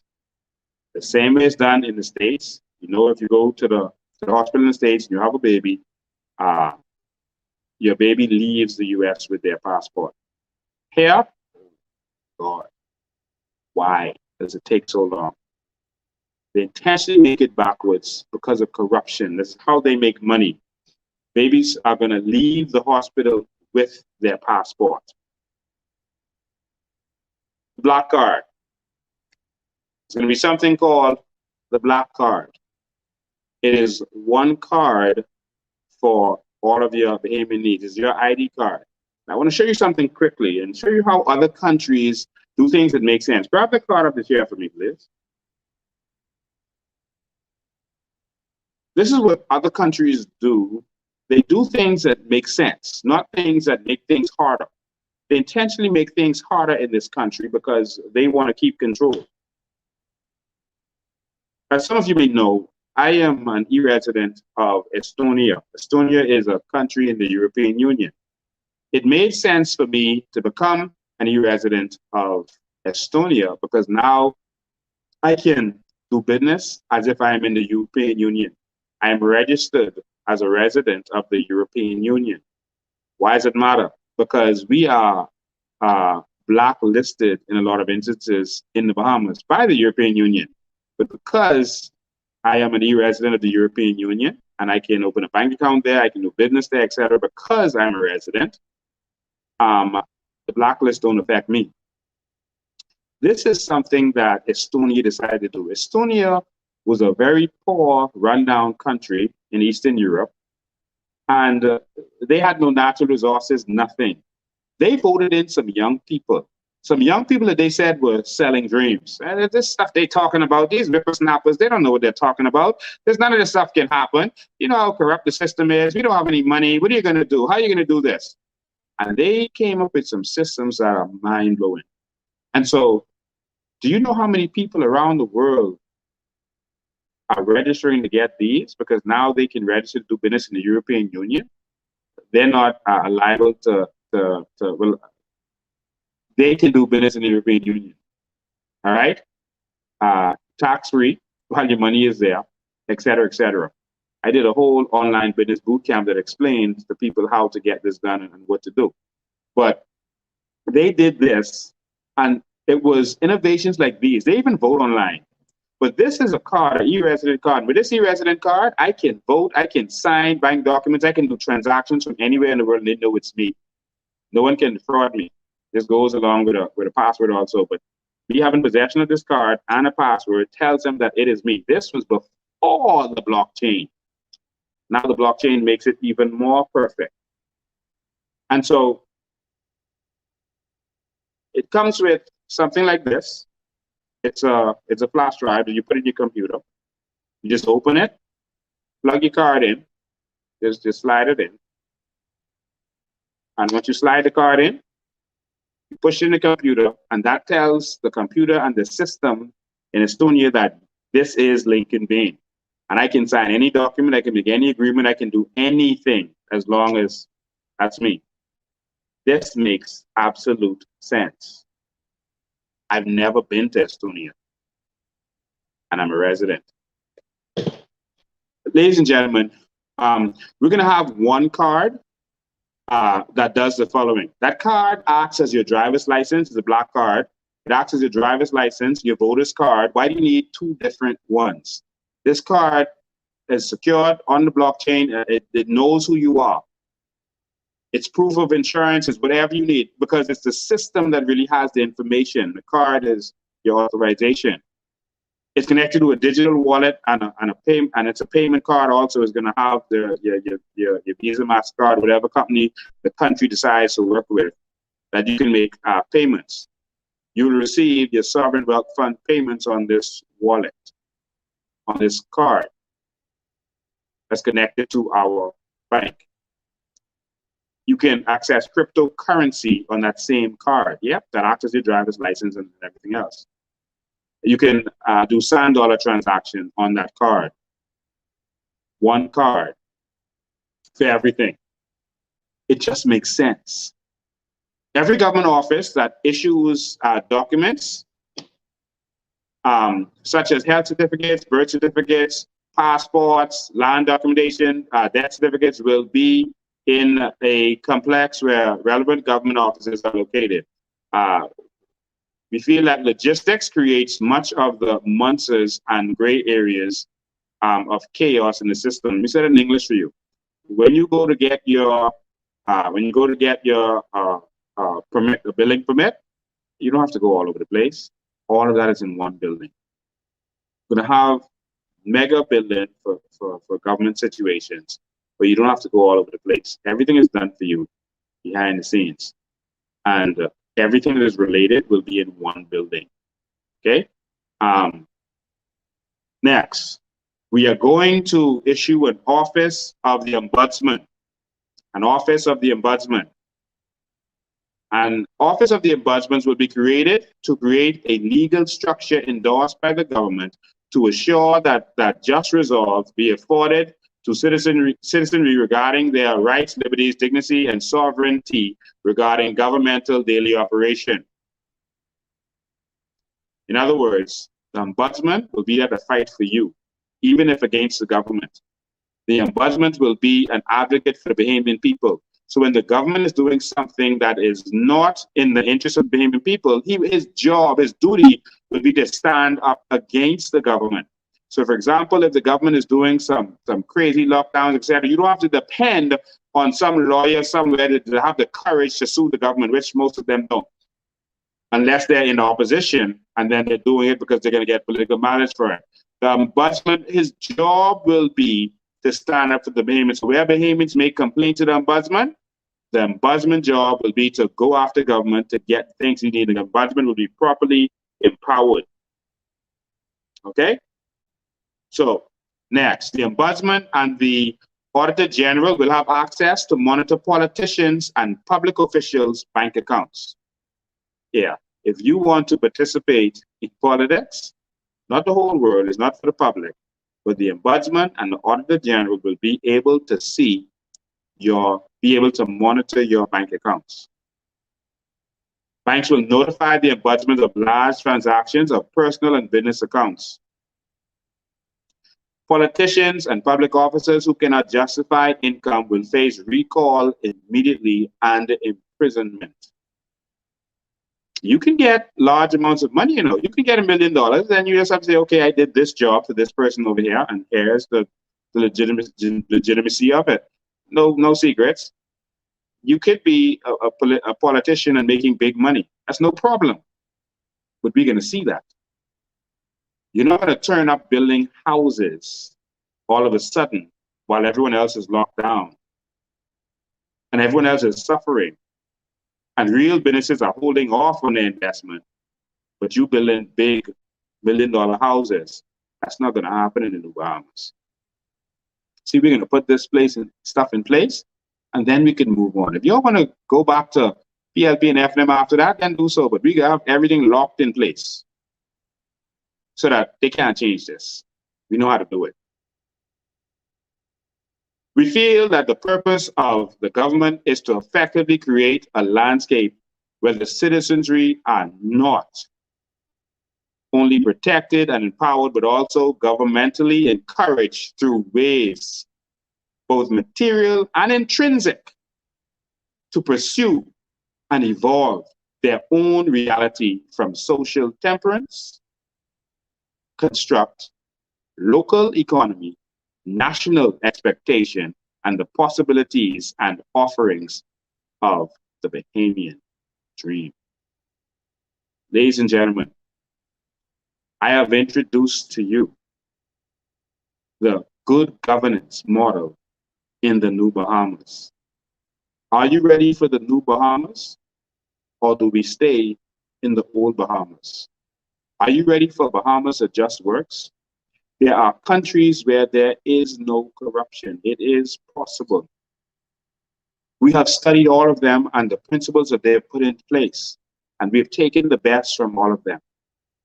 we can have a country that just works. If you have a dream, no one is going to block you and hold you back.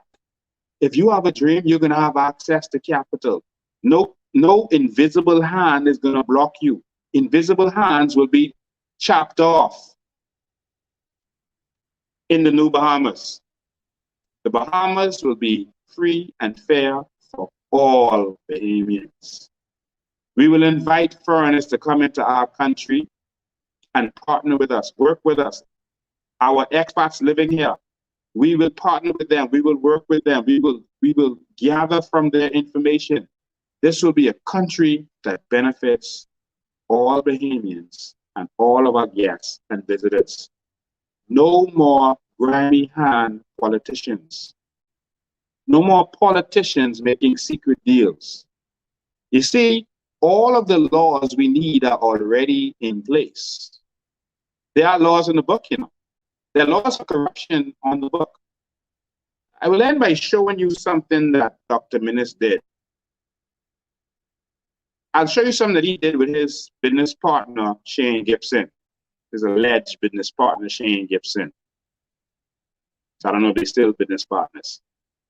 But his alleged business partner, Shane Gibson. Minnis was pushing this thing internationally that he was going to end corruption, and he was fooling not only Bahamians but also America. They gave him $1.4 million to fight corruption. And so what he did was lock up some people, but what he did was a favor for them. Watch what he did. You know, everything he does is connected to some business partner, apparently. That's our opinion. You know, Brent Simonet proved that. Who was his business partner. But look what he did with Shane Gibson. He locked up Shane Gibson, knowing that Shane Gibson wasn't going to be convicted. But I want you to see this act. Pull up the bribery act for me, please, so that they can see it. I want the whole Bahamas to see this act and see exactly what it says. This is section 20 of this act, Prevention of Bribery Act. The cost of acquittal. So if you lock up someone and they get acquitted, you just did them a favor. It says, where a person is acquitted after trial before the Supreme Court for an offense under Part 2, the court may award cost to that person, such costs to be taxed and paid out of the consolidated fund.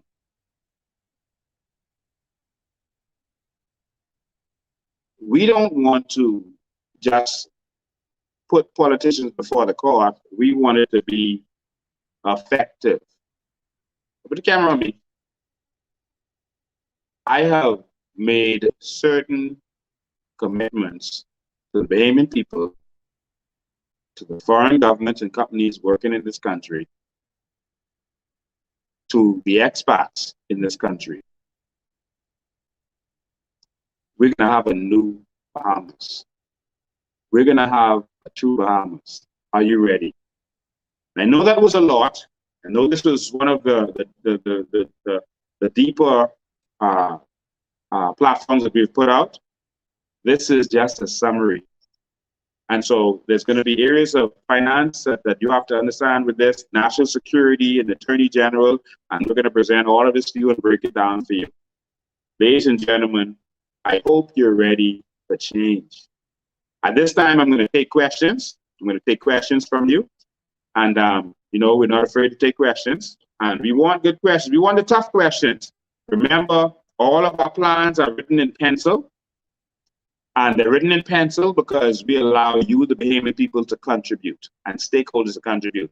Tomorrow, you can go to our website. A lot of you have been participating. Thank you so much. And you're going to see some changes or additions to our plans. And so once you go to our site tomorrow, you're going to be able to see some of the stuff we talked about. Even have videos there that shows you of other countries, how they defeated crime. I like what Singapore said, how they defeated not just crime, but corruption. Singapore said the way to fight corruption is by starting at the top. I had some videos to show you about how they did what they did, but it's too much time. The way they stop corruption is by starting at the top, at the head. Because once people see that you're serious by dealing with it from the head, the tail is going to get in line. You cannot tell the civil servants to stop being corrupt if the heads, the politicians are corrupt. That's what Singapore said. If the politicians are corrupt, how will you stop them? There was once a registrar who was a registrar in the Bahamas, a registrar. And her attorney general asked her to hide a file in her office. Take the file away and put it in your office so no one can find it. This registrar was Elizabeth Thompson, a registrar I respect because of what she did. And the attorney general at the time told her, allegedly, to take the file and put it in your office. And that way, the file will disappear, case ends up getting thrown out. Elizabeth Thompson said, you take it and put it in your office. I am not doing that. So Registrar Elizabeth Thompson said, you know what the Attorney General did? Fired her. Those days are over. The Attorney General fired the registrar. That was Alison Maynard, calling names. The registrar sued the government and won a big settlement against the government. They had to pay because she was fired wrongfully.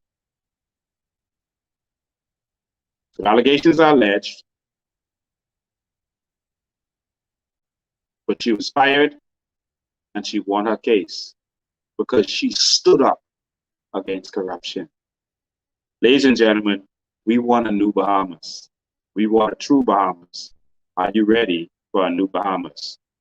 The age of being afraid is over. Ladies and gentlemen, it's time for your questions. I'll answer. Is the ombudsman persons or one person? The office of the ombudsman is more than one person, but there's one person with the title of ombudsman who is responsible to make sure that this goes down. He isn't by himself acting alone. So it's going to be the office of the ombudsman, which will have an ombudsman, and his job is to deal with complaints against the government and government agencies that are hurting people. Next question. Are they going to ring the bell? I can hear it ringing now. All I hear is ringing in my ears. They need to ring the bell immediately. Someone asks about the Port Authority. We are going to deal with the Port Authority. We believe that they are willing to take an offer, and we're going to make them an offer that they cannot refuse. But we need to operate the Port Authority, and we're going to make that into a great port. I can't wait to deliver to you the plans we have for Grand Bahama, to make that a proper free trade zone that can compete with Panama and Curacao and any other free trade zone in the world. Guess what we have? They don't have proximity to America. A proper free trade zone where they can have warehouses where people from around the world will come here to buy products from those free trade zones. Guess who's going to own the warehouses in those free trade zones? You are going to own them. All right, and so this is what we're going to do. We have some serious plans for Grand Bahama. Just stay tuned. You know, every week we are putting it out there. While others are wasting time arguing with each other, talking about who did this, who did what, we are showing you the new Bahamas. Next question. What's going to be done with BPL in terms of the set bill every month? A set bill every month? You got to keep up. There will be no bills for BPL for the Bahamian people. That set bill is wrong. That is unlawful. That is evil. That should not happen. That is robbery. And so, but in the New Bahamas, electricity will be free. All right? And go and watch our last Sunday's presentation of how we're going to transform electricity, and you're going to be blown away. Next question.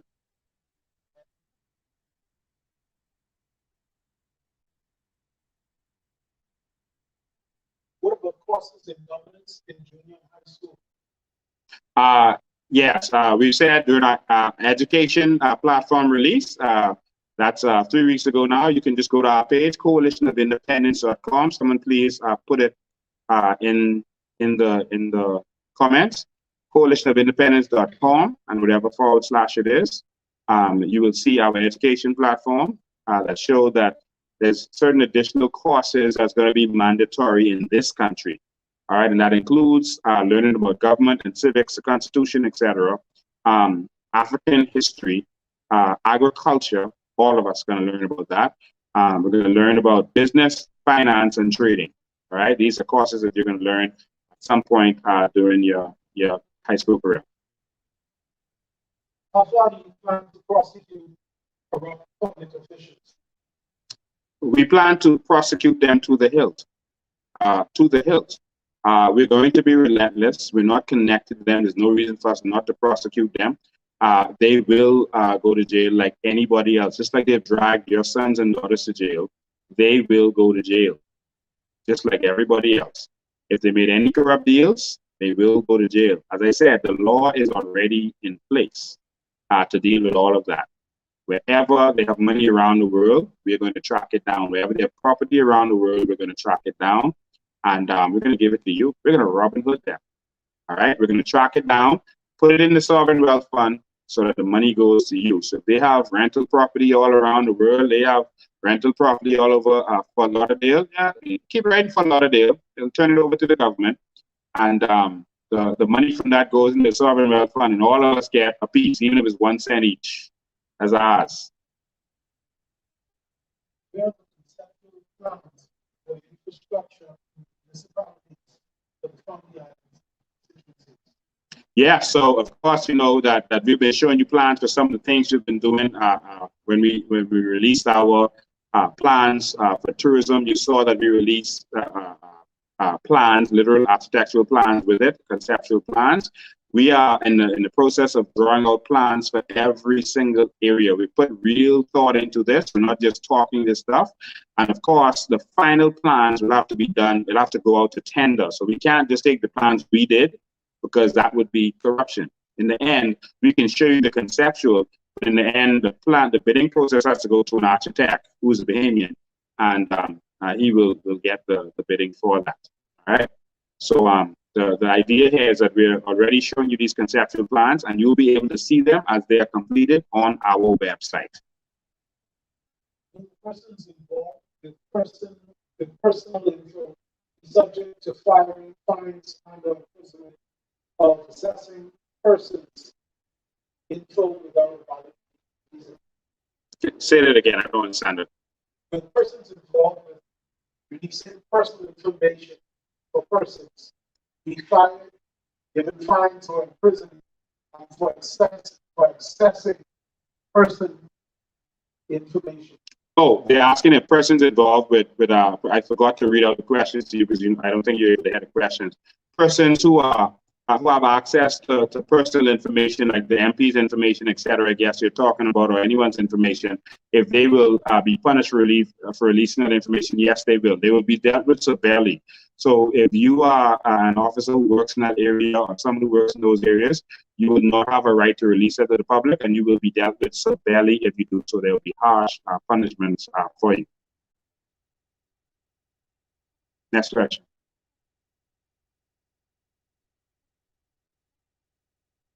Someone says, what about VAT? VAT is not in the future for Bahamians. We are going to make money from our natural resources, not necessarily from personal taxes. And so VAT is going to be removed. We're going to get royalties from our natural resources. We've already started presenting to you. We've already started planning how we're going to present all of this. What you're going to see is that all of our plans that we have going forward, well, this was a government structure one, but all of our plans, you will see that in our tourism plan, we turned tourism into a business. Go and watch it. In our electricity plan, we see how we turn energy into a business, how we're going to be making money. We're going to be exporting electricity from the Bahamas. We showed how it can be done. The same thing with tourism. We're exporting our culture to the world. We're not going to wait for the world to come to us anymore. We're not going to ask them to come to us. We're going to them. We're going to take the Bahamas to them, and we're going to show you how we're going to do this. So there's all kinds of areas we're going to make money. We look at the model of Dubai, and I know in 2008 that kind of hit Dubai a little bit, but we look at the model of Dubai. They found a little bit of oil, and they used that as leverage, as collateral to go into other businesses and to go into tourism and financing and all kinds of other businesses. They use it as leverage. And so only 5% of their GDP was oil, and it's decreasing now. And so most of what Dubai makes, hundreds of billions of dollars, 102 billion is their GDP, all right? And most of that does not come from oil. Just a small percentage comes from oil, but it comes from the ingenuity and the different businesses that they created. They created some things. I mean, I can't wait to tell you some of our plans, our plans for sports. I mean, I can't wait to tell you about this stuff. Sometimes it almost slips off my tongue. But there's certain things that they didn't buy that they use to make money for all of their people. And by empowering their people, they empower their nation. And so in terms of VAT, no, we're not going to make money from VAT. Now, there will be business taxes, taxes on businesses, but on personal persons, no, there's not going to be tax on you. All right, and that includes VAT tax. I'm going to introduce a government air ambulance for the family island. Yes, we have already met with one of the air ambulance companies right here at our office, and we have a plan that is included in our health plan. We're going to launch our health plan, our plan for healthcare in this country. Oh my God, another one is going to blow your mind. We're going to release our health plan, and yes, it includes air ambulances initially until we're at the point where we build hospitals centrally, and we're also using ships for hospitals in order to, and so they won't have to fly into Nassau, they just have to fly to wherever their hospital is. We're going to invest in that because health is extremely important. What about grandfathering in experienced vocational practitioners like electricians, etc., for certification? When you say grandfathering them in, you mean grandfathering them so they can be certified? If you're referring to, well, sorry, you may not have heard the question. They're talking about grandfathering in persons like electricians, etc., for certifications, they said. I don't fully understand the question. But if you're talking about working with other Bahamians, yes, that's fine. But I'm not sure exactly what you're talking about, so maybe you can repeat the question. What about grandfathering in experienced vocational practitioners like electricians, etc., for certification? So go to the next question because I don't really understand that. How would we deal with the national debt? How we deal with the national debt? The national debt is only $10 billion. We're starting to show you where the problem in our country is not money, you know. The problem in our country is vision. They sit down and wait for the foreigner to come and tell them that they want to do something. Everyone saw that I came out with this, you know, talking about this plan for the cruise ships, etc., to have cruises within the Bahamas and that we make money in the Bahamas. And then, of course, Crystal Cruises showed up doing it. So maybe one of our government administrators called them and say, hey, why don't you come to the Bahamas and do this? Good idea. But you can see that vision is what is needed, right? More than anything else. How long will it take for the Bahamas to get free electricity once PCOI comes together? You're going to get free electricity within the first year. What we're doing is we're rolling out all of the items that we promised that persons will get free, and then the checks come after. So in terms of free water, free electricity, we're going to manage which one we implement first. Free electricity, right now it costs $480 million for them to give us free electricity. They could actually do that. For them to give us electricity, they could actually do that now and make it free. But what we're going to do, remember, we're going to sign carbon credits right away, and we're going to have companies from around the world build our solar system. We have very small needs as it relates to solar, very small needs as it relates to solar. I mean, the Bahamas, we're probably looking at 400, I think, megawatts. That's nothing, all right? That's some neighborhoods in other countries, neighborhoods, literally. And so once they come, we make these agreements and arrangements, and once they build the plant, immediately, once the plant is finished building, you're talking about your solar being free. This doesn't take long. It's not a long process. It's just installing the solar, running wires, etc. So we're looking at within the first year, I don't want to call it exact date, but it may be in the first 6 months. Once the deal is made and they come and do the installations, that the solar, the electricity will be free.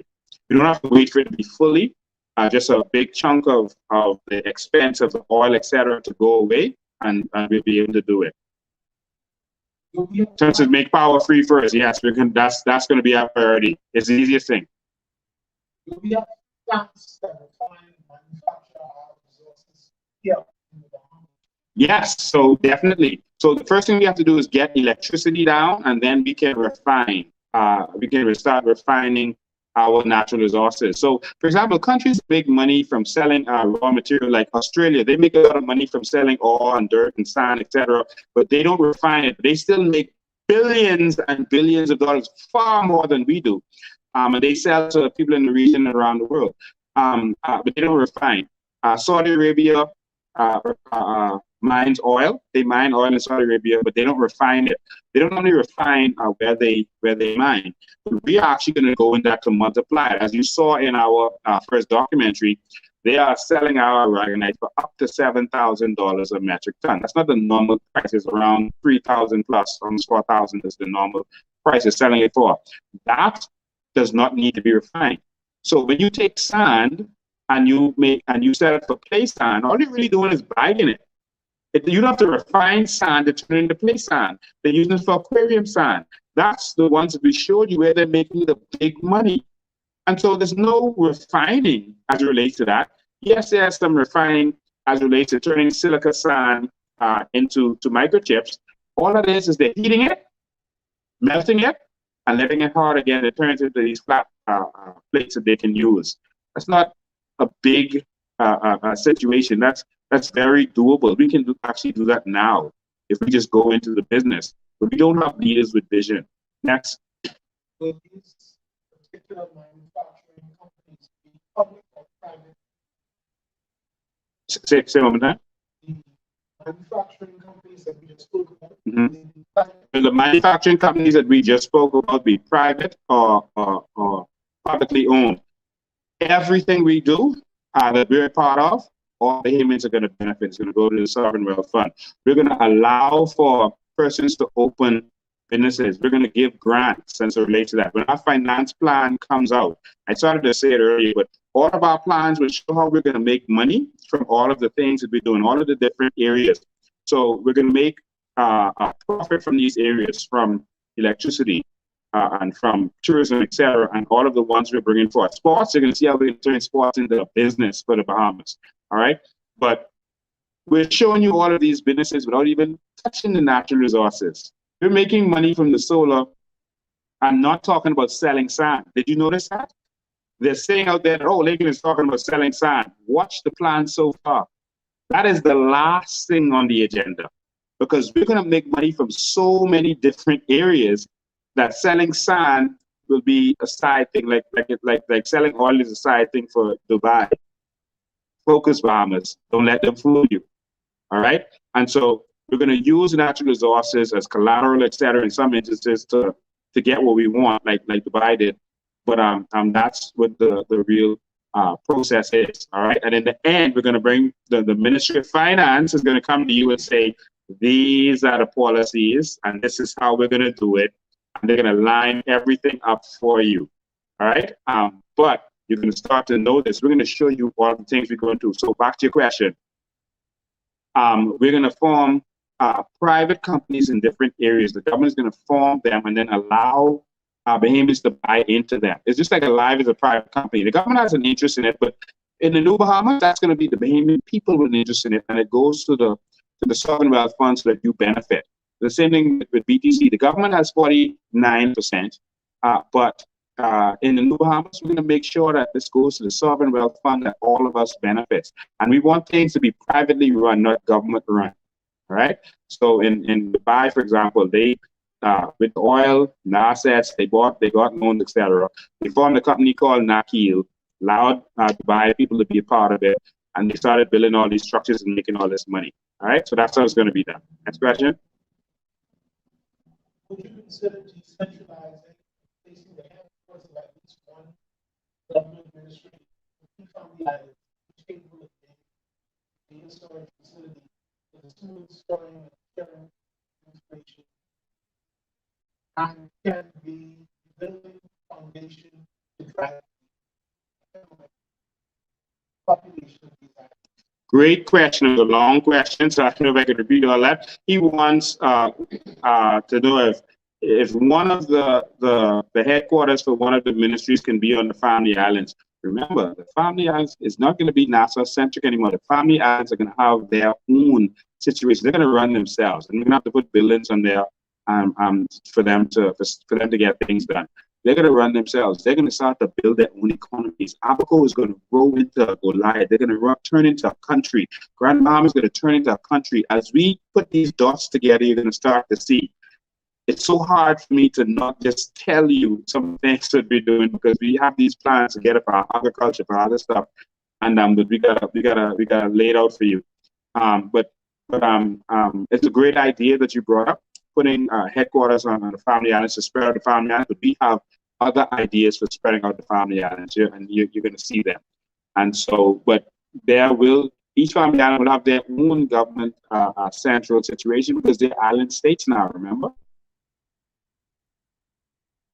Can we get postal codes where postal workers can bring to our home?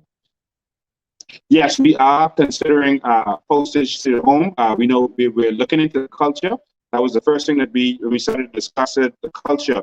In America, they can take a newspaper stand and you put it in your quarter and you open it. You can actually take all the newspapers if you want. But people just go in and take one newspaper and then close it back. In the Bahamas, I don't think that would work out too well.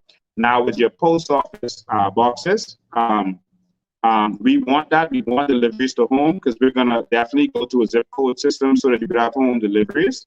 But with the post office box, we don't want people tampering with your mail. In America, they made it a federal offense to tamper with the mail because it was extremely important. But the fact of the matter is, most people don't use the mail anymore. Now, you can get deliveries to your home, but the mail is for bills now.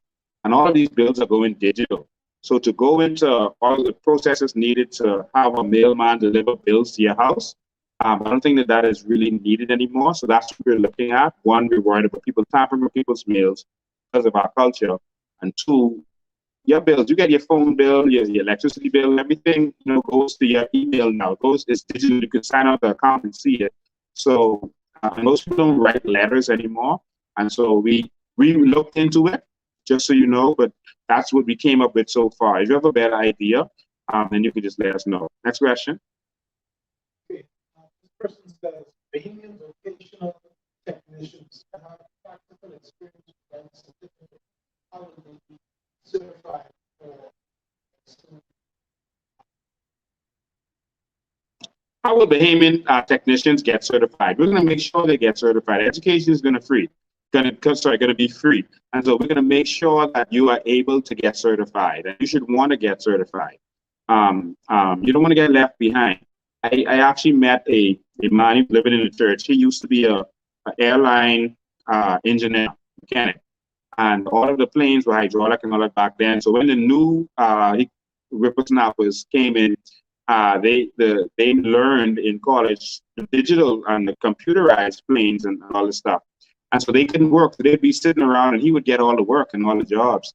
And he would laugh at them. So you all go and learn all this stuff. And, but then Bahamas Air, American Airlines, all these companies started changing their planes. And when the planes changed, he got left out. And all of a sudden he was homeless. And he got left behind. The Bahamas is not going to be left behind ever again. We always last to do everything for some reason, because there's some people there with invisible hands that keep us back, choke us. We're going to cut those invisible hands off. Next question.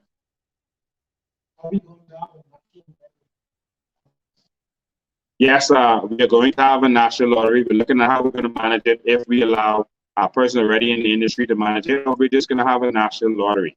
All right, so we are looking to have a national lottery we can benefit from. And even partner with other Caribbean states to make the lottery bigger. So we're looking into all of that. Caribbean nations, Jamaica, Barbados, etc., the Lesser Antilles, to make it a bigger pot for the bigger lottery, and even for the smaller lotteries, the 3-ball, 4-ball, etc. So all of these are part of a national lottery. So we're looking into all of that. All right, ladies and gentlemen, we had a long one today. I don't know how we're going to split this up. But take the important parts from any part of this, and please screen record them and share them with your friends and family. There are people who have questions about that. There are people who have questions about the New Bahamas and how we're going to get this done. Please, we're giving information. We're showing them that we're not just talk. We are able to plan this thing out and show you that we need a New Bahamas. We cannot go back to the old way. We have to move forward. All right? We have to move forward. We need a New Bahamas where Bahamians are first. All right? Let's move forward. Talk to your friends, talk to your families. It is not easy for us to get to every house in Nome because of the new laws and the new rules. That's your job. Wherever you are, the Coalition of Independence is. It's your job. When you are in a restaurant, you're on the line, you know, talk about coalition, ask them if they know about the coalition, the blackout, you know, inform them, let them know. You got to reach out. You know, if you have 5,000 people watch this live today, or 10,000 people watch this live, you know, each of you, if it's 10,000, you talk to 10 people, that's 100,000 people right there. You got to talk. You got to spread the word. You got to get this to your family and friends. You got to talk to them until they're tired of you, but educate them. Let them see that they have a choice. They can go back to more of minutes, or go back to more of bread, or go to the New Bahamas. That is the only choice. I see Christine saying, Mr. Wayne, I have ideas. I'm going to call you. Yes, please do. We're looking for ideas from all Bahamians. And so this is the New Bahamas. This is for all of us, man. We're all going to benefit from this. All right? So you have to spread the word, spread the messages. Some people who haven't heard the word yet, they don't know about this. When we win, it's going to be because of the work you did, not because of the work I did. Bahamians have to take control. This has to be a movement like none they've ever seen. They can lock us out of the media, but they can't lock you out of your work, from talking to your coworkers, from talking to your friends, talking to your family members, sending them WhatsApps. Screenshot the parts of this that are relevant, that people, you think people would be interested in, and you send it to them. Let them see that we are ready to move.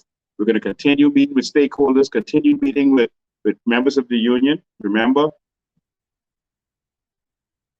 every piece of justice is going to our that is our commitment. We believe in that. I've been saying to the people for a long time, so there's one thing they know, is that I'm going to stand up for the Bahamian people, and I'm not going to sell out. People have questions. What's going to make us different? How can we have $100,000? Answer their questions. Answer their questions. You know, what's going to make us different? They think that we're going to be the same as these other ones. That's because they're confusing us with the other ones. The other ones were the same, making you think they were different. And that's why there's so much disappointment out there. So when people say, oh, they could be the same, I expect them to say that. You have to feel how they're feeling. I felt the same way. We were tired, but we need the New Bahamas. All right? And so if you love what you heard today, make sure you share it. Share it in every group that you know about. Continue to share. The political posts with the B word or the C word is not going to be shared by Facebook. Only people who actually come looking for it is going to see it. You're not going to scroll in their newsfeed and see it. So you have to share it with your friends and family. Share it in Messenger. Share it in WhatsApp. All right. The best place to share it, I'll just say this to you. The best place to share it is because we broadcast simultaneously on my Facebook page, on the Coalition of Independence Facebook page, and on the Bahamian Evolution YouTube page at the same time. Simultaneously is being broadcast right now. The best place to share this, if you want to put it, is either share the YouTube link, because there's a lot of people who don't have Facebook. So if you know you're sharing it with someone who doesn't have Facebook, share it there from YouTube. Or if you go to the Coalition of Independence page and you share it from there, share it from my profile, it won't have the in video in WhatsApp. You know, where you share a video in WhatsApp and it plays it in WhatsApp. So even if the person doesn't have Facebook, they can still see the video. Well, the same thing applies. But if it's from my personal page that you shared it, it won't do the in video. Only if you share it from the Coalition of the Independence, which is a page, not a profile, it will be able to do. So you go to the Coalition of Independence. All right, you go to Coalition of Independence, find the original video. Someone shared it. I don't know why they shared it. That's going to confuse you. But go to the original video and click on the share button right there. Click on the share button. Press that. And then more options right there.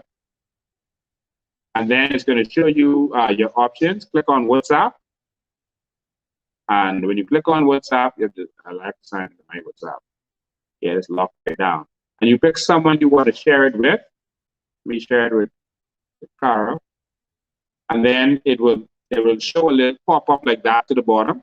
And then once you see that, and you click send, and it's going to pop up with the end video. You can do that after the video is finished, not now, right? So let's do that. Let's get this shared. There's a lot of people not on Facebook, so let's share it that way so that they can benefit from all of this information that we are passing. We need a new Bahamas, man. And we can only do this if you step forward, if you come together. Candidates who are telling you to introduce themselves to you, get in the groups, get active, be a part of this change. We got to bring this change together. It's only going to happen if we stand up and do something. If we sit down, then this may swing from minutes to brave, and then we have another 5 years of nightmare. I was having a conversation with a friend, a very close, good friend, and he said to me, man, he would have voted for me if Brave wasn't there, because, you know, Brave was waiting a long time, and it's just his turn. You know, that wouldn't be fair for him to be there all this time, and it's his turn, and he doesn't, you know, get his turn. You know, he doesn't do all kind of stuff in the party, man. This is his turn, so that's why I support him this time. But after that, man, again with y'all. He said, I would look, man. He said, imagine Charles Barkley and Karl Malone. They did all that and didn't get their ring. Did all that work and didn't get their ring. Wouldn't they want to have a ring? So we want Brave to get his ring, man. And my answer to him was, this is the problem with this country. You are busy fighting for Brave instead of fighting for your country. You busy worrying about empowering a politician instead of empowering us. This is the problem with our country. You literally, I wonder if he heard that coming from his mouth. Good friend. I'll jump in front of bullet for him. But I wonder if he heard that coming out of his mouth. And then he compared it to sports icons. And I told him, I said, that's exactly where we go wrong. We treat this like sports. Where this is just my team, and I just pull for my team. I don't care what, that's just my team. Bahamas, you got one shot at this. They know we onto them. If you let this election come and go, they're going to shut all this down, and you won't be able to get any information from them moving forward, and they will never let what we did happen again. I know it's going to happen. I know their plans for me. This is life or death for me. That's why I'm all in. This is literally life or death for me. So either we can retire those two 70-year-old fellas, or we can retire me. They're going to shut this country down. They can't believe this happened. They can't believe Bahamians woke up so suddenly. They don't know where that came from. They've been fooling us so long. They got slack and relaxed. They've been driving in their regular cars here, but driving in their fancy cars in Florida, in Alabama, in New York, in France. Them. So that you wouldn't know how valuable this country is. They want to tell you that this country isn't worth nothing. You had Leslie Miller the other day say, I am dumb because I am saying we can sell sand to Biden because they're building 2 million houses. And I don't know that they build houses out of do-rock and sheetrock. The problem is he didn't know that do-rock is made of sand. Sheetrock, they need aragonite to make that. What's more amazing is that he don't know. He say he in the paint industry is manufacture paint. But let me say this to you. Leslie Miller does not manufacture paint. Leslie Miller mixes paint. Because if he manufactured paint, he would know that paint is made out of sand.